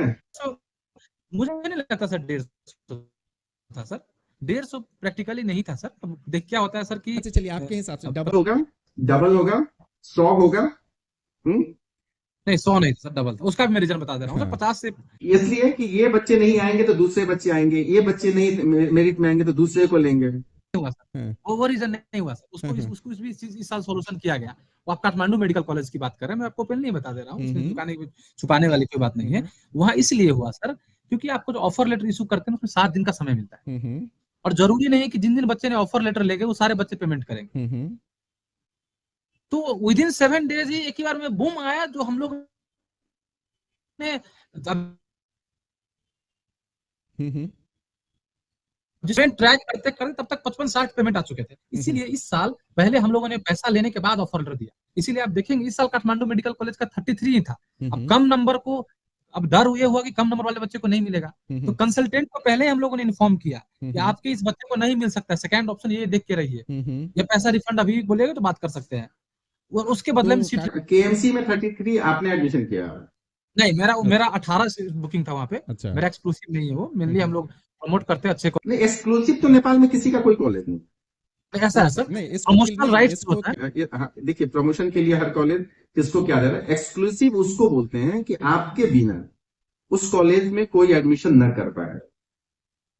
ठीक है, नहीं ऐसा है, मैं बता रहा समझ गया हूँ, मैं। मैं एक्सक्लूसिव का मतलब एडमिशंस के लिए नहीं बोल रहा हूँ, प्रमोशन के लिए। ठीक है, प्रमोशन के लिए आप जितने भी कॉलेज को एक्सक्लूसिव करे, पार्शियल करे, उसको कोई मतलब नहीं होता है। यहाँ एक्सक्लूसिव का मतलब होता है कि भाई हम एडमिशन अगर हम बोल रहे हैं, जी जो दूसरे कंट्री में जो प्रैक्टिस है, जी जी। ठीक है, बहुत सारे कंट्री में एक्सक्लूसिव नहीं होता है, तो नेपाल में कोई एक्सक्लूसिव नहीं है। हाँ ठीक है, आप प्रमोशन कर रहे हैं, आपका हो सकता है बहुत अच्छा रिलेशन हो कॉलेज मैनेजमेंट के साथ, ये सब हो सकता है। आप बच्चों को हेल्प कर सकते हैं, जैसे फॉर्म फिल करने में उसका जो 5000 रुपीज डिपॉजिट किसी किसी बच्चे, ये सब सही बात है, इसमें कोई दिक्कत नहीं सर, एक्सक्लूसिव का मतलब सर मैं आपको फिर से एक चीज क्लियर करना चाहूंगा, एक्सक्लूसिव राइट फॉर प्रमोशन होता है। नहीं। एडमिशन नहीं होता है ना। नहीं एडमिशन तो मैंने आपको पहले ही बता दिया सर। नहीं, मैं वही जानना कि मतलब ठीक है प्रमोशन है, एडमिशन तो नहीं है कि मैं उस कॉलेज का एक्सक्लूसिवली प्रमोशन कर रहा हूं तो मैं एक्सक्लूसिवली उसमें एडमिशन भी दे दूंगा, ये तो नहीं है। नहीं नहीं नहीं, कोई नहीं बोल। चलिए, अब बहुत अच्छी बात, अब आते हैं दूसरी चीज पर। बहुत सारे कॉलेज बच्चों के पैसे रिफंड नहीं करते हैं, जो डिपॉजिट है, ठीक है। बच्चों ने उस आइडिया नहीं, वो चीज का। ठीक है, नहीं मैं उससे पूछता हूँ, अगर आपके पास, मैं कॉलेज क्या है नहीं पूछने जा रहा हूँ, जो पेरेंट्स जो स्टूडेंट का पैसे पिछले 3 सालों से बहुत सारे कॉलेजों में अगर फंसा है, यही बुकिंग अमाउंट ही था जिनका एडमिशन नहीं हो पाया, कई लोगों ने इंडियन एम्बेसी को अप्रोच किया,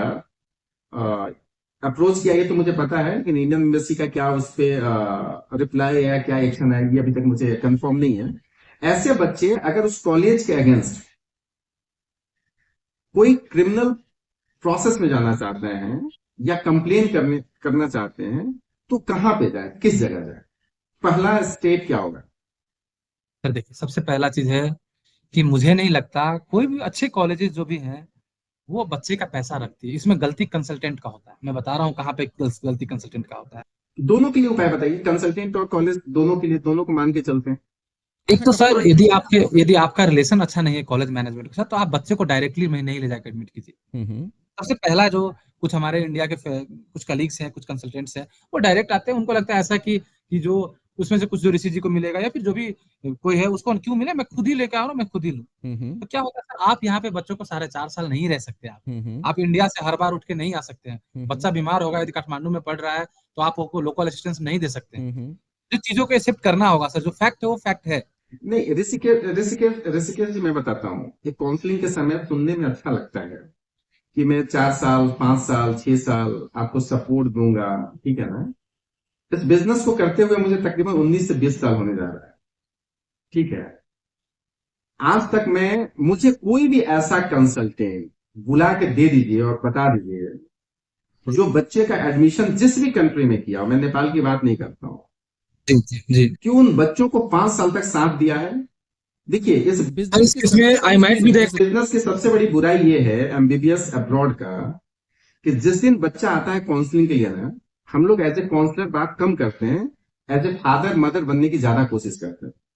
यही चीज अगर उलट दें स्टडी अब्रॉड में, जिसका वैल्यूम इससे ज्यादा बड़ा है, यूके, यूएस, ऑस्ट्रेलिया, कनाडा में, कोई कंसल्टेंट आज तक ये नहीं कहा कि हम तुम्हारे 5 साल के लिए सपोर्ट, मैं वहां पे सपोर्ट सिस्टम बन के रहूं। हाँ, तुमको जरूरत होगी, अगर मुझसे होगा मैं कर दूंगा, मेरा काम है एडमिशन करवा, ठीक है। तो ये दो, स्टडी अब्रॉड ही का है, एक एमबीबीएस है, नन मेडिको है, दोनों के कंसल्टेंट में अब काउंसलिंग में काफी अंतर हो गया, क्योंकि वो कंसल्टेंट माँ बाप नहीं बने, लेकिन एमबीबीएस के कंसल्टेंट माँ बाप बन जाते हैं, काउंसलर बाद में बनते हैं, ठीक है ना। तो ये नहीं है वो कि नहीं, वो चीज तो छोड़ दीजिए, नहीं उस पे तो कि 5 साल कौन सपोर्ट करता है नहीं करता है, वो ठीक है, वो जो लेके जाएगा देखेगा, वो पेरेंट्स अपना समझे। तीसरा चीज ये है बुकिंग। अब आते हैं फाइनल से, एनएमसी ने बोला है कि आप जिस भी कंट्री में पढ़ने जाएं, और इस पर सुप्रीम कोर्ट का डिवीजन बेंच का डिसीजन भी है जो मई 2022 में आया है, कि वहां से आपको लाइसेंस लेके आना है। नेपाल में इसकी क्या व्यवस्था है? मैं सर अभी तक का प्रैक्टिस बता रहा हूँ आपको, जो अभी तक चल रहा है। जैसे ही 54 मंथ्स कंप्लीट होता है, वैसे ही फाइनल ईयर पास करने के बाद एनएमसी जो है नेपाल मेडिकल काउंसिल, वो प्रोविजनल लाइसेंस देती है टू प्रैक्टिस ठीक फॉर है। 1 year, that is called internship. वो इंडियन बच्चा हो, नेपाली बच्चा हो, सबको मिलता है। ठीक है। उसके बाद जो अभी तक का प्रैक्टिस चल रहा है, लास्ट एफएमजी का बात बता रहा हूँ, हम्म। आगे का बात मैं नहीं बता रहा हूँ। During internship he they can apply for वहां का एग्जाम, इंडिया का एग्जाम एफएमजी। वंस दे पास, एक बार वो पास हो गए वहां पे, इंडिया का बात बता रहा हूँ, एफएमजी पास कर लिए, इंटर्नशिप कंप्लीट कर लिए, और फिर they want to practise in Nepal, तो दे हैव टू, जिस भी हॉस्पिटल में प्रैक्टिस करना चाहते हैं, वहां का ऑफर लेटर लेकर के आप नेपाल मेडिकल काउंसिल में जाइए। They will give you temporary registration for 2 years 5 years, जो भी एक टाइम पीरियड का आपको रजिस्ट्रेशन मिलेगा, और वो खत्म होने के बाद फिर से आप अप्लाई कीजिए, उसी हॉस्पिटल का सेम प्रोसेस है, आप लीजिए, फिर से आप नेपाल मेडिकल काउंसिल में जाइए, फिर से आपको टेम्पोररी पीरियड के लिए देंगे, और वो रिन्यू होते रहता है लाइसेंस। 11 मंथ्स के लिए मिलता है, वो एक अलग प्रोसेस है, वो पूरी दुनिया में इसकी व्यवस्था है जिस चीज की आप बात कर रहे हैं। मैं बात कर रहा हूँ 18 नवंबर 2021 के बाद जब एफएमजीएल इंडिया में आया, उसके पहले स्क्रीनिंग टेस्ट रेगुलेशन था। उस समय तक तो आप जितनी बातें कर रहे हैं वो सबसे सही है। मैं बात कर रहा हूं कि नवंबर 2021 के बाद जो एफएमजीएल जो रेगुलेट करेगी फॉरेन अब्रॉड स्टूडेंट को, जो अब्रॉड से पढ़ाई करके आते हैं, उसमें कहा गया है कि भाई आपको लाइसेंस टू प्रैक्टिस उस कंट्री से लेके आना है, होना चाहिए। इसकी क्या व्यवस्था है नेपाल? मैं सर आपको, जो मैंने आपको अभी बताया, वो मैं आपको 2 साल पहले की बात मैंने आपको नहीं बताया, मैं तो 21 के बाद की उसमें बात कर आपको, रहा हूँ। नहीं, मैं आपको अभी जस्ट लास्ट टाइम की बात बता रहा हूँ सर। अरे साहब, जस्ट लास्ट टाइम का भी तो 2021 के जो बच्चे एडमिशन लिए वो तो पास आउट ही नहीं हुए हैं। ये तो 2021 के बाद वाले जो बच्चे एडमिशन लेंगे उसके ऊपर एफएमजीएल लागू होगा ना। आपको 21 तक जितने बच्चे एडमिशन लिए हैं, वो तो आपको स्क्रीनिंग टेस्ट रेगुलेशन में आएंगे, उनके लिए तो कोई दिक्कत ही नहीं है। वो नेपाल से इंटर्नशिप करके आए तभी भी वैलिड होगा, नहीं करके आए यहाँ एफएमजी कर लेंगे तभी भी वैलिड। ये 21 के पहले की बात है। 21 से एडमिशन की पहले के बाद। हाँ हाँ, वही 21 से पहले जो बच्चे एडमिशन लिए उनकी उनकी है। मेरा सवाल है कि 21 के बाद, 18 नवंबर 2021 के बाद जो गवर्नमेंट रजिस्ट्रेशन, देखिए लाइसेंस मांग रही है, वहां प्रोविजनल रजिस्ट्रेशन था 2021 के पहले था, वहां पे अभी भी है, लेकिन यहाँ पे गवर्नमेंट क्या बोल रही है, लाइसेंस टू प्रैक्टिस आपको लेके आना है। सर मैं आपको एनएमसीएलई का फॉर्म भरने का पैटर्न पहले बताता हूँ। जब भी हम लोग एनएमसीएलई का फॉर्म भरते हैं ना, तो वहां पे आता है कि आपने कहाँ से एमबीबीएस किया। लाइसेंस के लिए बता रहा हूँ, इफ आपने नेपाल का कोई भी कॉलेज का नाम डालेंगे, तो फिर आपको एक आएगा लेटर अपलोड करने के लिए कॉलेज से, जहाँ पे आपको लेटर देती है कॉलेज, जिस भी कॉलेज से आप पढ़े रहेंगे, 180 डेज आपने इंटर्नशिप कंप्लीट कर लिया, ठीक है। वो डालने के बाद आप एग्जाम के लिए सबमिट कर सकते हैं, क्लियर कर सकते हैं, जो नॉर्मल एनएमसीएलई का फॉर्म भरने का प्रक्रिया है। ये प्रक्रिया कब से है?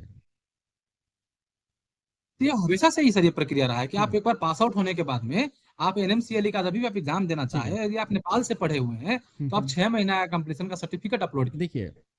देखिए 18 नवंबर मैं आपको बता दूं, नहीं नहीं यहाँ पे आप नहीं यहाँ पे उनके कुछ उसमें लाइसेंस देने की बात नहीं है, फॉर्म भरने की क्या है मुझे नहीं पता है, लेकिन जहां मैं बता दूं 21 नवंबर 2021 के बाद एफएमजीएल जब आया, तो हम लोगों ने नेपाल मेडिकल काउंसिल को भी अप्रोच किया।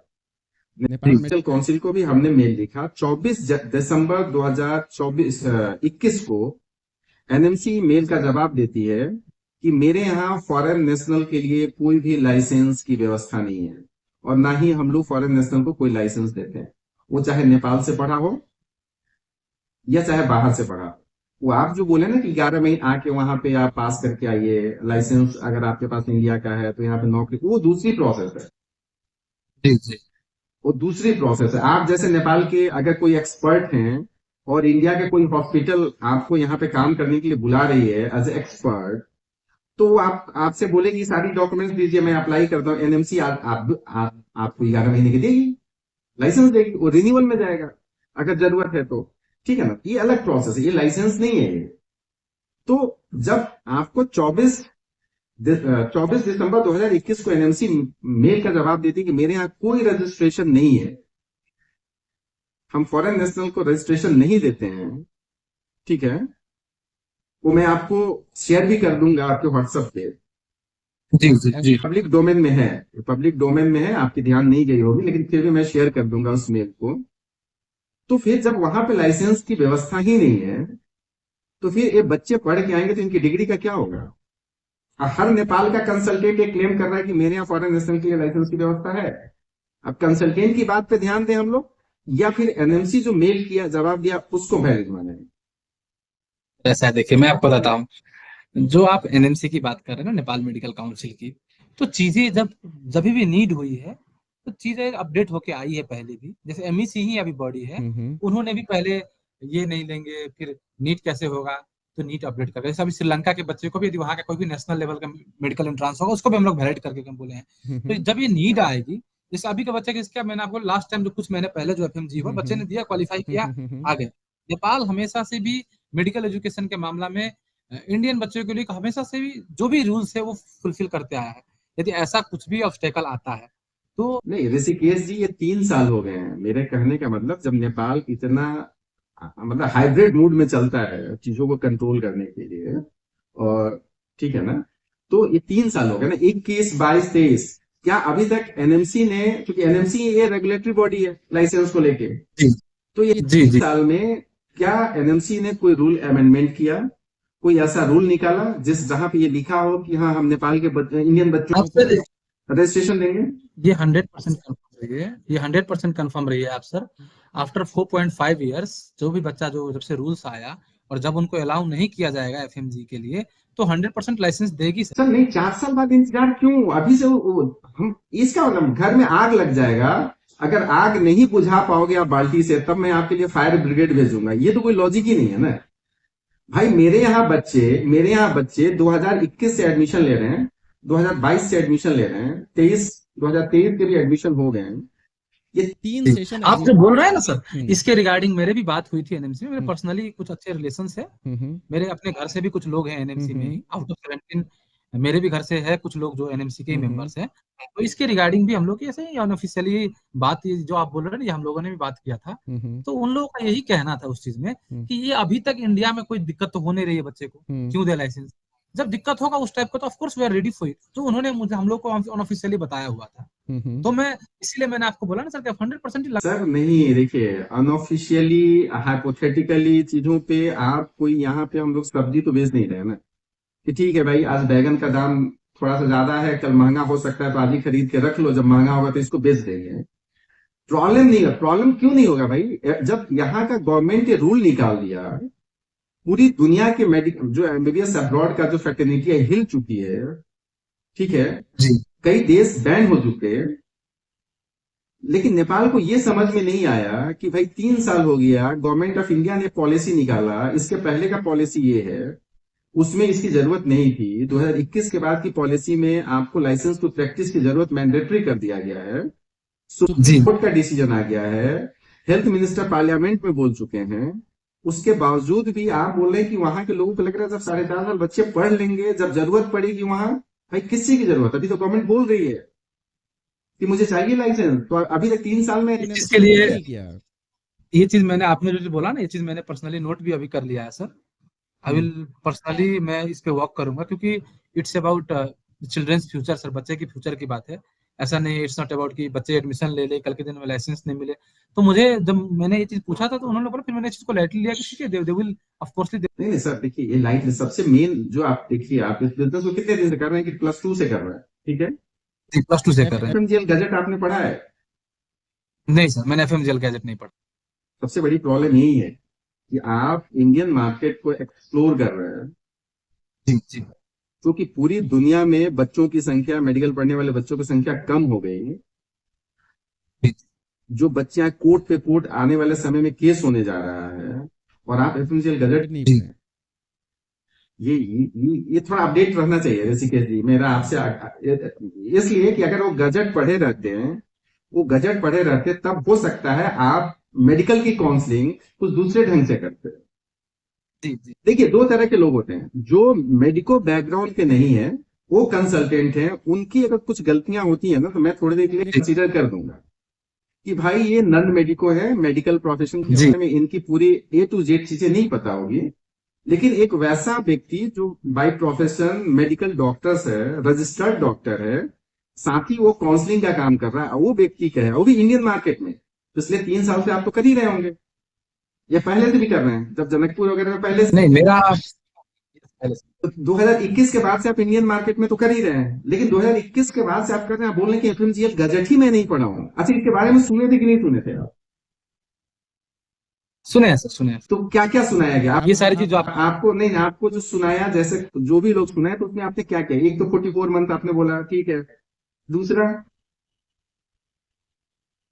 1 ईयर इंटर्नशिप होना चाहिए, ठीक है। उसके बाद उस कंट्री का लाइसेंस मिलना चाहिए, इसलिए बोला लाइसेंस क्या है। Permanent register. लाइसेंस क्या है, मेन प्रॉब्लम ही है। आप 44 मंथ कर सकते हैं, बहुत सारे देश जहां पे 4 साल का कोर्स था ना, वो रातों रात बढ़ा के 44 मंथ से ज्यादा कर दिया। ये सब तो हो गया, लेकिन लाइसेंस टू प्रैक्टिस बहुत सारे देशों ने ये भी लिख के दिया, राइट टू प्रैक्टिस है मेरे यहाँ। Right to practise, licence to practise में अंतर है कि नहीं? इस चीज के में सर, मैं इस चीज के आपने जो बोला ना, इस चीज के बारे में I will get back to you. मैं मुझे ठीक है।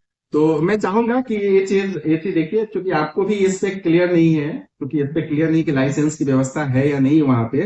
लेकिन आप जिन बच्चों को काउंसलिंग कर रहे हैं, या जो भी लोग भी कर रहे हैं, ठीक है, जी उनको ये पता होनी चाहिए, अगर लाइसेंस की व्यवस्था नहीं है नेपाल में, जो 24 दिसंबर 2021 का ईमेल है, उसके हिसाब से तो नहीं है, उसके बीच जी में अगर कुछ भी वहां पे चेंजेस हुआ है, तो ये जानकारी आप लोग के पास होनी चाहिए थी, जो कि अभी तक आपने जी एक्सप्लोर नहीं किया ऑफिशियली।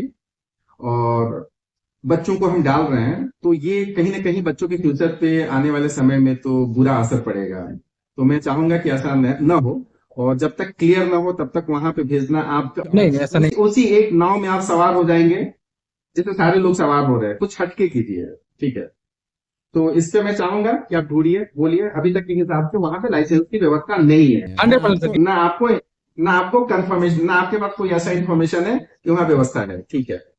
आपका मैं बहुत पहले पोस्ट देखा था पीजी के बारे में, आपने लिखा था कि पीजी रिकॉग्नाइज्ड है इंडिया में, नेपाल से प्राइवेट कॉलेज से भी अगर करके जा रहे जी हैं। उसमें मैंने सवाल भी किया था उस ग्रुप में कि भाई गवर्नमेंट का आईयूएम का 8 या 9 डिपार्टमेंट है, बीपी कोयराला का 8 या 9 डिपार्टमेंट, और कोई प्राइवेट कॉलेजेस रिकॉग्नाइज नहीं है। जी आप मुझे समझाने की कोशिश कीजिए, हो सकता है मेरे पास इंफॉर्मेशन ना हो, कैसे वहां के प्राइवेट कॉलेजेस के पीजी रिकॉग्नाइज है इंडिया में? सर, ऐसा है, हम लोग जैसे आपने बोला ना कि इंडिया के मेडिकल चीजें के बारे में, मैं बेसिकली नेपाल से बिलोंग करता हूँ, और मुझे जो भी इंडिया का जो भी अपडेट्स आते हैं, जो मेरे फेलो कंसल्टेंट से, कलीग से इंडिया के, उनके थ्रू ही आती है। नहीं तो नहीं, तो आपका जो आपके जो एसोसिएट पार्टनर है, अच्छे कुछ अच्छे एसोसिएट को भी रखिए, जो रूल्स रेगुलेशन भी बताए। ये तो वो वाली बात हो गई ना कि भाई हमको तो उन्होंने ही देना नहीं है। तो ये तो उनको जवाब आप नहीं, उनका क्या जवाब दिया? आपकी लाइसेंस है? जब उनको आपके जो जो पार्टनर्स हैं, जो एसोसिएट्स हैं, जब उन्होंने बताया एफएमजीएल के बारे में, 44 month 1 year internship English medium, तो नहीं सर, लाइसेंस मैं आपको देखिए, क्या होगा ना? उन्होंने उन्होंने अपना क्या कहता है, उन्होंने अपना साइड का स्टोरी बताते हैं। एमबीबीएस, आपने पीजी के बारे में पूछा ना, पीजी के बारे में, पीजी वहां पे आप देखेंगे, यस, पीजी के बारे में उन्होंने बहुत सारे पेपर शेयर किए जो मैंने पढ़ा। मैं आपको बस एक लाइन में बताता हूँ जो मैंने उस चीज पेपर से समझा। नेपाल के कोई भी कॉलेज से आप पीजी करके आते हैं, और डीएनबी एग्जाम, वहां का सर कोई डीएनबी एग्जाम होता है, मुझे बेसिकली आइडिया नहीं उस एग्जाम के बारे में डिटेल। वो एग्जाम क्वालिफाई करने के बाद में you will be same as जो एमडी करने के बाद जो भी रजिस्ट्रेशन होता है, वो सेम इक्विवेलेंट रजिस्ट्रेशन उसको भी मिलेगा वहां। पेपर्स मेरे पास है, मैंने उसके आधार पे ही डाले। पेपर्स मेरे पास है, मैं आपको शेयर कर दूंगा फिर से। नहीं, इसके ऊपर मेरा वीडियो है, वो कास्ट में जाइएगा, जी और इस पे एक लंबा वीडियो है। जी पेपर कब आया, कैसे आया, एनएमसीयू पेपर क्यों लिखी, हेल्थ मिनिस्ट्री क्यों लिखा, ये सारा चीज आपको वहां पे मिल जाएगा। और जी तकरीबन, चूंकि मेरा छोटा छोटा कास्ट नहीं होता, लंबा होता है, कि जब समय मिले तो उसको सुनिएगा, उसमें क्लियर हो जाएगा। और मैं बता दूं कि ठीक नेपाल है। का कोई भी पीजी एक्सेप्ट बीपी कोयराला का 8 या 9 डिपार्टमेंट्स, आईयूएम का 8 या 9 डिपार्टमेंट छोड़ के, कोई पीजी का डिग्री इंडिया में रिकॉग्नाइज नहीं। अब आपसे उम्मीद करूंगा कि आप डॉक्टर एज ए कंसल्टेंट, जी कि दोबारा जब मुलाकात हो तो हम लोग की बातचीत नेपाल के लाइसेंस पे हो। अभी तक के हिसाब से मैं 100% व्यूअर्स को, दर्शकों को, कि नेपाल के लाइसेंस पे वहां करने वाले सारे कंसल्टेंट भी अभी साइलेंट है, उनके पास भी इसका कोई जवाब नहीं है जो जवाब दे सके कि वहां पे इंडियन बच्चों का लाइसेंस है कि नहीं है अभी तक। और मैं इसको ढूंढ रहा हूं कि लाइसेंस वहां पे है कि नहीं है, लेकिन मार्केट में हमेशा बोला जा रहा है कि लाइसेंस की व्यवस्था है वहां पे, लेकिन डॉक्यूमेंट्स कोई नहीं दे रहा है। और इस डॉक्यूमेंट को मैं ही एक दिन आपके सामने लाऊंगा, इंतजार कीजिए। नहीं, पहले तो मैं आपको थैंक यू बोलूंगा सर कि ये आपने जैसे अभी एक चीज आपने बोला ना कि वर्बली हर कोई के पास है। हम लोग भी एनएमसी में क्योंकि एक रिलेशन डेवलप हो गया, मिलते हैं, तो ये बातें होती है कि ऐसा ऐसा इंडिया का रूल्स है सबका। वहाँ पे जो भी ऑफिसर्स वगैरह है, जो भी डॉक्टर्स है, वहाँ को कहते हैं कि अभी तक तो हो ही रहा है। जब ऐसा कोई भी दिक्कत आएगा तो of course we are student friendly, कि हमें ऐसा कभी नहीं चाहेंगे कि 4.5 साल बच्चे पढ़ के जाए यहाँ पे और उसको वहाँ पे लाइसेंस टू प्रैक्टिस ना मिले, जो उनका अभी का स्टेटमेंट है। बट जो आपने चीजें कही हैं वो बहुत ही सीरियस इशू है। उस चीज को ऑफकोर्स मैं बहुत मैं एकदम, मेरा फर्स्ट प्रायोरिटी ही अभी से ये हो जाएगा कि पहले ये चीजें को क्लियर करना। ठीक है, तो अभी तक लाइसेंस नहीं है? तो नहीं नहीं, डॉक्यूमेंटेड नहीं है क्योंकि अभी तक जरूरी नहीं पड़ा। नहीं, यहाँ से डॉक्यूमेंट नहीं, डॉक्यूमेंटेड ही मेन तो डॉक्यूमेंटेशन की ही जरूरत पड़ेगी। हम कुछ भी कर सकते हैं ना, मैं अपने आप को कह दूं डॉक्यूमेंटेड मेरे पास, मैं बोलूं कि भाई 500 सीट्स तो मैंने ही भर दिया नेपाल का। उसका कोई मतलब नहीं होगा ना। अगर मुझे कोई पूछ दे कि 500 सीट जो भरे, वो लड़के का थोड़ा टेस्टिमोनियल दिखा दो, एडमिशन लेटर्स दिखा दो, फिर रिसिप्ट दिखा दो, और उनसे बातें करा दो, वो जब तक होगा नहीं तब तक तो वैलिड नहीं होगा ना। तो वर्बल क्या है उसका तो कोई मतलब नहीं होता ना। नहीं सर, अब 2023 जो लास्ट कहते ऋषिकेश शाह मतलब नेपाल के अब अगला पीएम होने वाले हैं, तो मेरे वर्बल बोलने से तो ऋषिकेश शाह प्राइम मिनिस्टर नहीं बन जाएंगे ना। नहीं, आपकी बात सही है सर। मैं आपको वो नहीं कह रहा हूँ कि बस भरबल चल रहा है। जो अभी लास्ट तक जो एफएमजी दे रहा है, जो बच्चे पढ़ के अभी 2023 में पास आउट वो 21 के पहले, आपको मैं 21 के पहले वाले बच्चे हैं, वो 21 के पहले वाले बच्चे हैं। जी जी, हाँ, आपने एक चीज नहीं इससे पहले वाले एडमिशन लेने चीज जो मैंने पूछा कि अगर जो बच्चे वहां पे फंसे हुए हैं, जिनके पैसे नहीं मिले हैं, वो चाहे कंसल्टेंट के थ्रू हो या कॉलेज के थ्रू हो, अगर उसको पैसे के लिए उन बच्चे को मेरा सीधा निवेदन है कि मेरा नंबर है +977। नहीं, उनको ये बता दें, नहीं उनको ये नहीं नहीं, उनको ये बताइए कि किस जी ऑर्गेनाइजेशन या कौन ऐसा मैकेनिज्म है जो इस तरह की चीजें जो क्राइम अगेंस्ट इकोनॉमी है उसको मैनेज नेपाल में करता है, जहां पे जाके वो अपनी कंप्लेन कर सके। Sir, for Indian citizen of course there is Indian embassy, ठीक है, इंडियन एम्बेसी जाए। और मेरा एक पर्सनल रिक्वेस्ट, नहीं, मैं एम्बेसी ना जाके मैं डायरेक्ट वहां पे नहीं कर सकता हूँ क्या? नहीं ऐसा है sir, no need to go that far. आपको उतनी दूर जाने की जरूरत ही नहीं। आपका पैसा कौन सा कॉलेज नहीं दे रहे, आप आइए। जैसे नहीं नहीं, ये देखिए, ये निगोशिएशन वाली बात हो गई, ये मेडिएशन वाली बात हो गई। मैं चाह रहा हूं, आप ये बताइए कि मैं चाह रहा हूं मैं केस करूं, मेरा पैसा नहीं मिल रहा, एक सीडीओ हाँ, किस ऑफिस में? हाँ, ये बताइए प्रोसेस क्या ऑफिस है। आप सीडीओ ऑफिस आइए, चीफ डिस्ट्रिक्ट जैसे इंडिया में है ना, डीएम होता है, ये सीडीओ ऑफिस आइए। वहाँ पे जो भी कंफ्लिक्ट ऑफ इंटरेस्ट की चीजें होती हैं वो सारे सीडीओ सेटल करता है। जैसे इंडिया में डीएम आपके वहाँ होता है, डिस्ट्रिक्ट मजिस्ट्रेट, क्या बोलते हैं आप लोग, जो जिला का मालिक, ठीक है, वैसे यहाँ पे सीडीओ होता है। आप सीडीओ ऑफिस जाइए, यू कैन अप्लाई, और वहां पे आप सारा चीज कर सकते हैं। That is the easiest also easy process. But मैं रिकमेंड करूंगा यदि आपको ऐसा कंफ्लिक्ट हो रहा है तो it's better to go to Indian embassy. MEC के पास ये क्या राइट है जो इस तरह के इश्यूज को, इस तरह के जो कंप्लेन आए उसके पास, उसको समाधान कर सके? अब सर, जो वहाँ का वाइस प्रेसिडेंट है डॉक्टर अंजनी झा, उनका इंटरव्यू सुनिए। थोड़ा दिन पहले यही सब चीजें आई थी। उन्होंने क्लियरली बोला हुआ है यदि कोई कॉलेज पैसा लेता है, रिटर्न नहीं कर रहा है, कोई कंसल्टेंट इन्वॉल्व है, तो आई am not the official body. आप सीडीओ के पास जाइए, CDO is the official body, कि आप कंप्लेन कीजिए, दे विल टेक एक्शन। उन्होंने क्लियरली प्रेस विज्ञप्ति निकाल के सारा चीज क्लियर कर दिया हुआ है। तो एमएससी के पास कोई ऐसा राइट नहीं है जो बच्चे इस तरह के कंप्लेन के अगेंस्ट कोई एक्शन ले सके? ऐसा है सर, मैं सच में सोचता हूँ कि I am not the authorised person to tell about कि एमएससी के पास ये राइट्स है या नहीं। जो एमएससी का वाइस प्रेसिडेंट है वो खुद बोल रहे हैं कि ये चीज के लिए ऑफिशियल बॉडी है। मतलब वही एमएससी के प्रेसिडेंट, वाइस प्रेसिडेंट के हिसाब से उसके पास कोई ऐसा लीगल एक्शन लेने के लिए कोई अथॉरिटी या कोई राइट? ऐसा है ना सर, देखिए ऐसा है sir, why will they take care? सबसे इंपॉर्टेंट चीज है कि हर आदमी हर चीज में नहीं। ठीक है, आप सही बोल रहे हैं। आप उसके लिए गवर्नमेंट ने बनाया हुआ है ना, सीडीओ बनाया हुआ है, सीडीओ ऑफिस देखिएगा वो चीज। ठीक है, तो आपने सुना, ये नेपाल के ऊपर मेरा दूसरा पॉडकास्ट था। इसमें उन सारी चीजों को मैं छूने का या लाने का कोशिश किया जो पिछले एपिसोड में छूट गया था, उसको आपने सुना, आपने देखा।